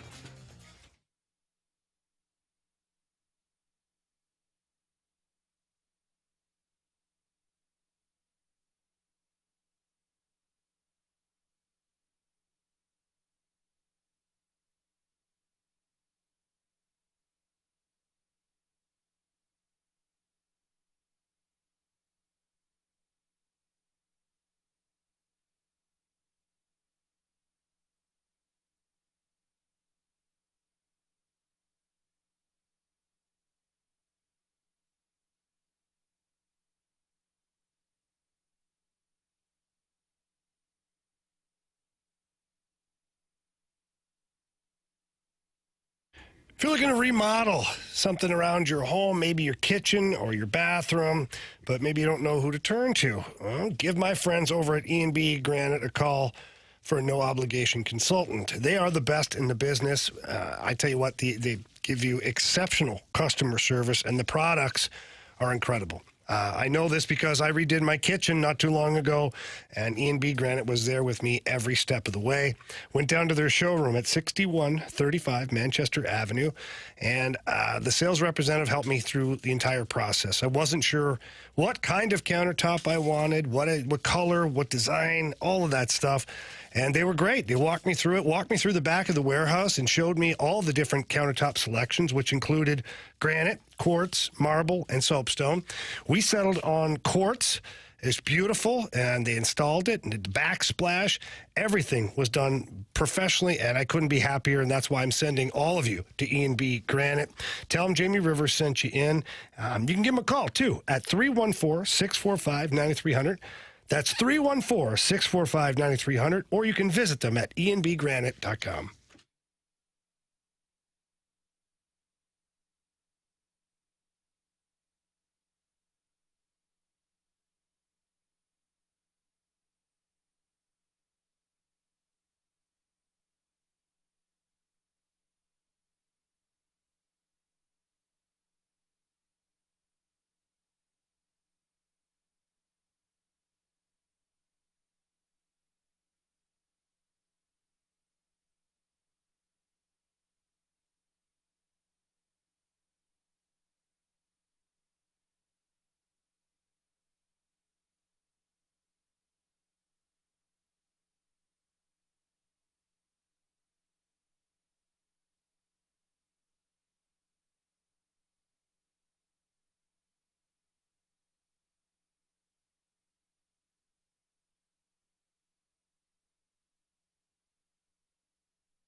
.101 ESPN Sports Center. I'm Andrew Marsh. It's time for a Sports Center update brought to you by Saliga Heating and Cooling. The NHL regular season gets underway tonight. The Blues will be underway in Dallas on Thursday to take on the Stars for their season opener. Pregame starts at 6. Puck drop is at 7. Of Of course, you can listen to that right here on the Home of the Blues, 101 ESPN. We talked earlier today with Joe Vitale. If you missed that interview or anything from today's show, make sure you go to 101ESPN.com or check out the 101 mobile app. It's all brought to you by Dobbs Tire and Auto Centers. Tonight, we have Rangers-Orioles Game 3. Pregame starts at 6:30. You can catch all the action right here on 101 ESPN. We have our biggest question of the day coming up next. I'm Andrew Marsh, and this Sports Center update is brought to you by Saliga Heating and Cooling, an independent American Standard heating and air conditioning dealer.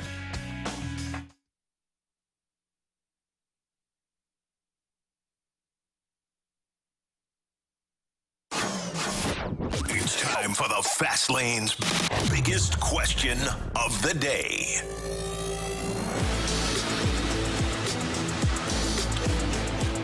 In a couple of minutes, we will have Andrew Marsh face the airsoft gun for his punishment for losing this week in the NFL Pick'em Challenge. 2 shots coming for Andrew Marsh because he also lost, week 2, I think, Marsh? So, 2 collective it was shots one of those now. weeks. With Jamie Rivers and Anthony Stalter. Speaking of Andrew Marsh, he's got the biggest question of the day. All right, gentlemen, from the 573, I have a waiver question for Jamie, since I'm sure he has been through it. What does that mean? I understand That's a ricochet. I understand the initial waiver process. What I want to know is what happens once a player initially clears waivers and gets called back to the NHL. Does he have to clear waivers again? There is something about 10 games or 30 days on the roster. Could you please explain? Yeah, so when a player clears waivers and heads down to the minors, if the NHL team calls him back up at any point, the player has to play 10 games or be in the NHL for, I think it's 28 days. If he hits both of those goals, or either or, 10 games or 28 days, then he would have to re-clear waivers again. So the player, let's use Nathan Walker. Nathan Walker's down in Springfield right now. If the Blues got an injury, knock on wood, hopefully they don't, if they get an injury here in the next couple weeks, they can call him up. They call him up and they keep him for more than 28 days or more than 10 games. He would have to re-clear waivers to go down to Springfield. Otherwise, he can go back and forth as many times as the Blues want. And most times, teams, unless of course the player comes up and does a fantastic job or there's a very serious injury, most of the time teams don't eclipse that 28 days or that 10 games. They're very aware of what they've got at stake, and they'll send a guy down for 2 games and call him back up, and it wipes the slate clean, starts the clock over again. Gotcha. So it's kind of like a baseball player with options. If he has options, you can option him as many times as you want. That would be waivers within the 30-day period. You go up and down as many times as you want that player to go up and down. If he's in the NHL longer than 28 days or 10 games, he then goes back into the waiver pool where somebody could claim him off waivers when they try to send him down. Got it. So that's the basics of the waiver wire when it comes to players going up and down right now for the Blues. There you have it. All right, is it time? Marsh, you ready? Get Marsh. All right. So Marsh is going to face his punishment for losing this week's NFL Pick'em Challenge. He had 5 points. That's pretty this bad. week. 5 points. So if you want to watch via the Air Alliance Team YouTube channel at 101 ESPN STL, you can see it there. A lot of people upset that they didn't think that we were doing the punishment thing. Marsh definitely took his first shot. Did you ever post that video? Just say yes. Jackson or no, had sir. that. I think he took it on my phone. I couldn't find it, though. No, I think he did it on his. He did it on his Oh, phone. did he? Sure. We'll get it up. Maybe he never sent me it. Probably why you couldn't find it. Probably. Yeah, that's a good right, call. because he used portrait mode on the video. It was cinematic mode to make it look really cool. Yeah. And then just didn't send Just it. do the Mike Babcock and ask him to see his phone and see pictures of his family. You make a great point. Yeah. Good call on that. All right, Jamie, Sure, he'll love that. do you want to do the honors there? Oh, I got to shoot Andrew? Do you want to? Or do you want me to do it? Oh, I think there's 2 we could share. Oh, nice. I like that. We could each get a cheek. Good call. Now, Marsh, this is going to hurt us more than it hurts you because we did lose the week. Yeah, we'll see. This is always 10 times worse. Anthony, you go first. I'm going to hit the lights here. Yeah, hit the lights. Actually, somebody's got to talk on the mics. I'm right in the line of fire here, so hang on here. Keep talking, dude. Yeah, well, I'll keep talking, Anthony. Don't you worry. No, we don't. All right, so, Marshy, I'm hoping that the camera picks you up. I don't know what it looks like. Marsh, you can scoop. Let's just check. We're going to get the camera. Anthony, go assume the position of Andrew Marsh over there. No, I'm going to let Marsh. No, you have the gun. You can't shoot yourself. I mean, you could, but... That's fine. All right. Marshy, do you know... let's see here. Right here. Marsh, you are close. Oh, yeah. Well, Anthony, you need to back up. That's what I was trying to tell you earlier. Like, I was in the line of fire. Are we locked and loaded here? Yeah. I think we're good. All right. All right, here we go. Okay, here we go. Don't shoot his calves, Anthony. Andrew Marsh, shot number 1. Oh, right cheek. Right cheek and the sweatpant shorts, the soft shorts. That's going to leave a mark for sure. Sorry, Marsh. I got you too high. Marshy's got a big Maryville game to call tonight. Yeah, he does. He's going to have to walk it off here a little bit. They're not playing it. Oh, they're not playing. I did see a suit in there, though. Didn't I see a suit? Yeah, he's got other stuff going on. Oh, maybe he's got a big date. Shot 2. Here we go. Okay, shot 2. Am I loaded here, Anthony? You're loaded. No, the gun. Yeah. Okay. All right, Marshy, here we go. 3, 2, 1. Oh, you went high on him, too. I was trying to avoid his bare calves, is what I was trying to avoid. I feel like it would be a bad teammate to shoot him in the calf. Yeah, that wouldn't be good. All right, so Marshy. All right, he's paid up. Marsh is paid up. How you feeling, kid? The second one, not as bad as the first one. First one stung. That one that you shot was worse than the first one that I received when Carrie hit me a few weeks ago. Okay. Well, when you see the full video later on, you'll see that Anthony walked up another 3 feet when you had your back. Yeah, that makes sense. My spine hurts. All right, so Marsh, I think we should do this just a press conference, okay? Okay. Here, let me sit down. Get the water in front of here. Yeah. So Marsh is facing his press conference here. Jamie, if you want to open up questions. Yeah, Andrew, Jamie Rivers here, 101 ESPN. Yeah. Just wondering, less about the punishment, but more about the process on how you could possibly have made some of the picks that you made last week. It's almost like you wanted to receive this punishment.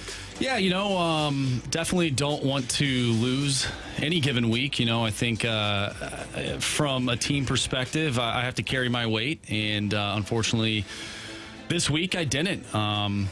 We have to go back to the drawing board and get back to work in week 6. And, I think with the help of some of my teammates, I can definitely get there and have a better week. Just a quick follow-up, if I may. At what point do you finally abandon the Vikings in the Pick'em Challenge? I think that's something I'll have to go look at. I'll have to go look at the tape. I watched the game on Sunday, but don't do that to yourself. I have to go back and look. I think there were some plays that I missed. Maybe grabbing a couple cold beverages. It's just one of those things where you have a lot of confidence in the group heading into the week, and sometimes it doesn't pay out. So we'll have to go back and, like I said, look at the tape and reassess heading into next week. Yes, Marsh, Anthony Stalter, 101 ESPN's The Fast Lane. Now, it's not just this week. As I look at the current standings, Jamie Rivers seemingly carrying your team with 53 points, followed by Kerry Davis at 50. Me with a respectable 48, although still not great. Brett Thompson, 44. And then it's you with 42. Yeah. Any regrets to this point, 5 weeks in, about not only this week's picks, but the previous 5 weeks? Seems like you're struggling is what I guess I'm trying to point out. Yeah, I'm not there right now. I'm not where I want to be, obviously, after 5 weeks. But like I said, I got a good team around me. And, I know I have a good feeling that they're going to help me out here, point me in the right direction because we got a lot of accountability in that room. And, I think moving forward, I'll just have to put my nose to the grindstone and just really get after it. Really, go back and look at the tape and see which teams are building just like I want to build moving forward. Wow. Total pro there. Jamie, I like the way the kid handled himself there. in that press conference. Yeah, that'll be enough questions for Mr. Marsh today. We're glad to answer questions on another time. Thank you. I don't see any issues thus far. The team Fastlane's lost 2 in a row. I don't see any issues, though. No, I don't. I think he knows he has to be better, which is fine. There's no secret there. Yeah. You know, he just told us that. I think he wants to be better. That's half of it, really. It is. You got to have the want to. Absolutely. All right.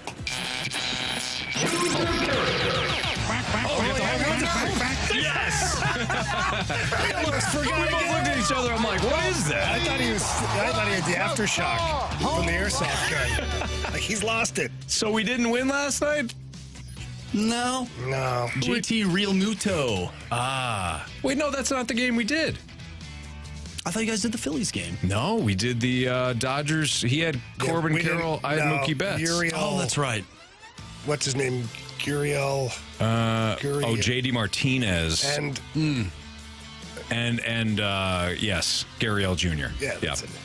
So Martinez would have been the winner last night. JD Martinez. Okay, so now we got Rangers and Orioles tonight. Jamie. Do you want me to go first? Since you had I'm trying to pull it up here. All right. I think I'm going to go with a Ranger. They are red hot at this point. They're also facing Dean Kramer, who they've had some success against. I'm going to go right back to the leadoff well. I'm going to go with Marcus Semien. Wow, it's a big call. Marcus Semien tonight for me to win it all. Yeah. Leadoff home run in the bottom of the first. I'm going with an Oriole, Adley Rutschman. Okay. All right. Yeah. There you have it. As Jamie and I continue to fight in sudden death here. What happens when we run out of games? Then it's a draw. It's a tie. All right. Then at that point we've done all we could. Okay, you can't keep playing forever. Pick 9 guys in the final game. Yeah. You guys go to the Arizona Fall League. I'll tell you what we'll do. We will, if we are still tied at for the final game of the World Series, you'll get an entire team. I'll get an entire team. And if nobody hits the damn home run in that game, then it was just meant to be. We toggle back and forth. Yes. Popcorn draft. Exactly. We just go until every player's gone. Every player's gone. I like that. All right, we've got What You Missed, criticisms, compliments next.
Jamie singing the theme music to our final segment of the day. What you missed, criticisms, compliments.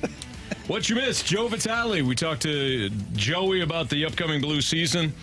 Jamie and I discussed are the Blues better or worse on paper this season when it comes to the roster. Blues most likely to happen. Went through some questions there. We marched throughout some various scenarios for us. Baseball. Rank the teams that missed the postseason. We told you where the Cardinals ranked in Jim Bowden's article, where the Cardinals actually increased their spending. And Major League Baseball overall, should MLB change its playoff format? Had that discussion. Did some NFL stock market buy, sell, or holds on coaches or play callers. And is the jury already out when it comes to Jordan Love after a bad performance again last night? That's all available on our podcast, which you can find at 101ESPN.com or your 101 ESPN mobile app. That's brought to you by Dobbs Tire and Auto Centers. We've got an instant replay, a Blues edition instant replay before the Rangers and Orioles Game 3, pregame starting at 6:30 right here on 101 ESPN. So that's immediately following the Fast Lane. Now, criticisms and compliments. What do you got, Marsh? All right, I mentioned this earlier in the show, but this one's from 314. Jamie, great to see you in a nice Mizzou shirt. Looking sharp. Marshy, step up your game. Wow. Well, ouch. I appreciate that. Like I said, I paid a lot of money for this T-shirt. Yeah, you did. And, yeah. It looks good. I've had some good times down Mizzou, of course, visiting the campus. Beautiful campus. And, yeah, go Tigers. Go Tigers. I will step up my game tomorrow. Oh, look at this. Just wait. You'll see. Do you have a Maryville game tomorrow? No, I got a Mizzou shirt. Oh. One single T-shirt. All right. And I'll rep that tomorrow just for that listener. Rep the heck out of that thing. I'll show you. I'll show all of you. From the 636, take this as you will, as a compliment or an insult. Marshy looks like Kasperi Kapanen's twin. I don't know. I don't know about that. I'm not seeing it. I've seen him up close and personal, and you didn't think to yourself, by God, that's Andrew Marsh. No. Okay. No, I did not. Oh, well. Alrighty. Not a criticism nor a compliment, but a honorable mention for biggest question of the day. From the 314, you're stranded on a desert island. Are you taking Joe Vitale's bread or Randy Carricker's carrot cake? Both outstanding. I got to go with the carrot cake, though. I got a major sweet tooth. And Randy's carrot cake is unbelievable.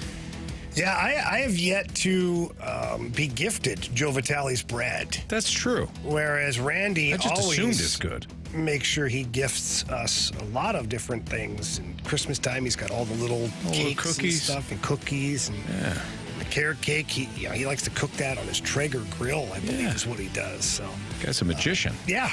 So I'll go with the carrot cake. And Randy, if you're listening, feel free to bring in another one anytime soon. Yeah. Thank you. At any point. That would be great. Any of the sweets that you want to bring to our Not tomorrow or office. Thursday, though. No, bring them in tomorrow and Thursday, and then when Jamie's back on Friday. No, yeah. Well, all days, yes. But if you can only pick one day, Randy, we'll give you a little runway here because we're kind of dropping this on you at the last second. True. Let's do Friday. Okay. Fun Friday, carrot cake, Friday, celebrate, fun day. some party hats. Sure. Yep. Quick story. I told you guys this a few weeks ago, but when we had Blues and Brews, I talked to Randy, and I was telling him how my roommates and I, every Sunday, we end up making something in the crock pot, right? Mm-hmm. So it was my turn to make something, and I went up to Randy, and I said, Randy, I don't know what to make. Can you give me some ideas? He goes, want to make the best clam chowder you'll ever have in your life? Yes, I do, Randy. I absolutely did. I mean, he said it was the best I would ever taste. Yeah. So I made it. He gave me this recipe that looked like it was from the 1980s. Sure. And I made So you know it's good. It was fantastic. Yeah. It was so good. I believe that. It was great. I'll probably make it again at some point soon. Yeah, Randy has never made a bad anything. No, not at all. So we have That's a good one. point on Joe with the bread. Yeah. I've been asking Thanks that for for nothing, Joe. years. Thanks for nothing. From the 314, will someone please let Anthony know that the word lackadaisical doesn't have an S after lack? I know this will fall on deaf ears as usual. Lackadaisical. You nailed Do it. I say lackadaisical sometimes? I think so. At one point, I thought you were going to say laxative. Oh, lackadaisical. Yeah. I didn't correct you because I don't care. It's fine. Oh. I knew what you were saying. Yeah. It didn't obstruct my hearing of what you were saying. Sure. So I just let it go. I just don't need to bring that up all the time. I mean, otherwise we'd spend the whole show doing that. I always appreciate when somebody corrects you and gives you no benefit of the doubt. Like, I realized there's no S after the K in lackadaisical. But I appreciate it. Somebody tell him, because he doesn't know. But Anthony, maybe they're just thinking that they're making you better. Maybe they care about you because the so ones. Why phrase it that way though? I know somebody tell ears. Yeah, somebody tell him, like, I am all powerful. This is what this is how I hear it. You know, when you read the text message, you're like, it's always angry. Oh yeah. I always read it as, this person is the most condescending, arrogant. Whoa. I got you. I'm going to get on the highest of soapbox. Would somebody tell him? Because I can't do it alone. I'm carrying too much weight upon these shoulders. The weight of the... Can somebody please summon the strength, because I am out of it, to tell this imbecile that there is no S after the K in lackadaisical. He almost did it again. That piece of garbage. That's how I read it. Yeah. I think you're pretty accurate. Thank you. All right, last one here from the You've 314. been heard, God. 618 or whatever you're from. It was from the 314. The 314. That guy, too. Last one here, also from the 314. Did Marshy go through media training or something? He's on the radio every day. I mean, this guy's he's a podcaster. Yeah. He's a co-host. He's a rapper. He's producer. A play-by-play announcer for the Maryville Saints. Yes. He's obviously polished. Yes. And I just watch post-game interviews of hockey players. That's it. Yeah, pretty riveting. Nice job there, Marsh. Thanks. Good job in that press conference. Again, Blues instant replay coming up right now. Rangers, Orioles. This Orioles team, they better not be lackadaisical because they could lose. See ya!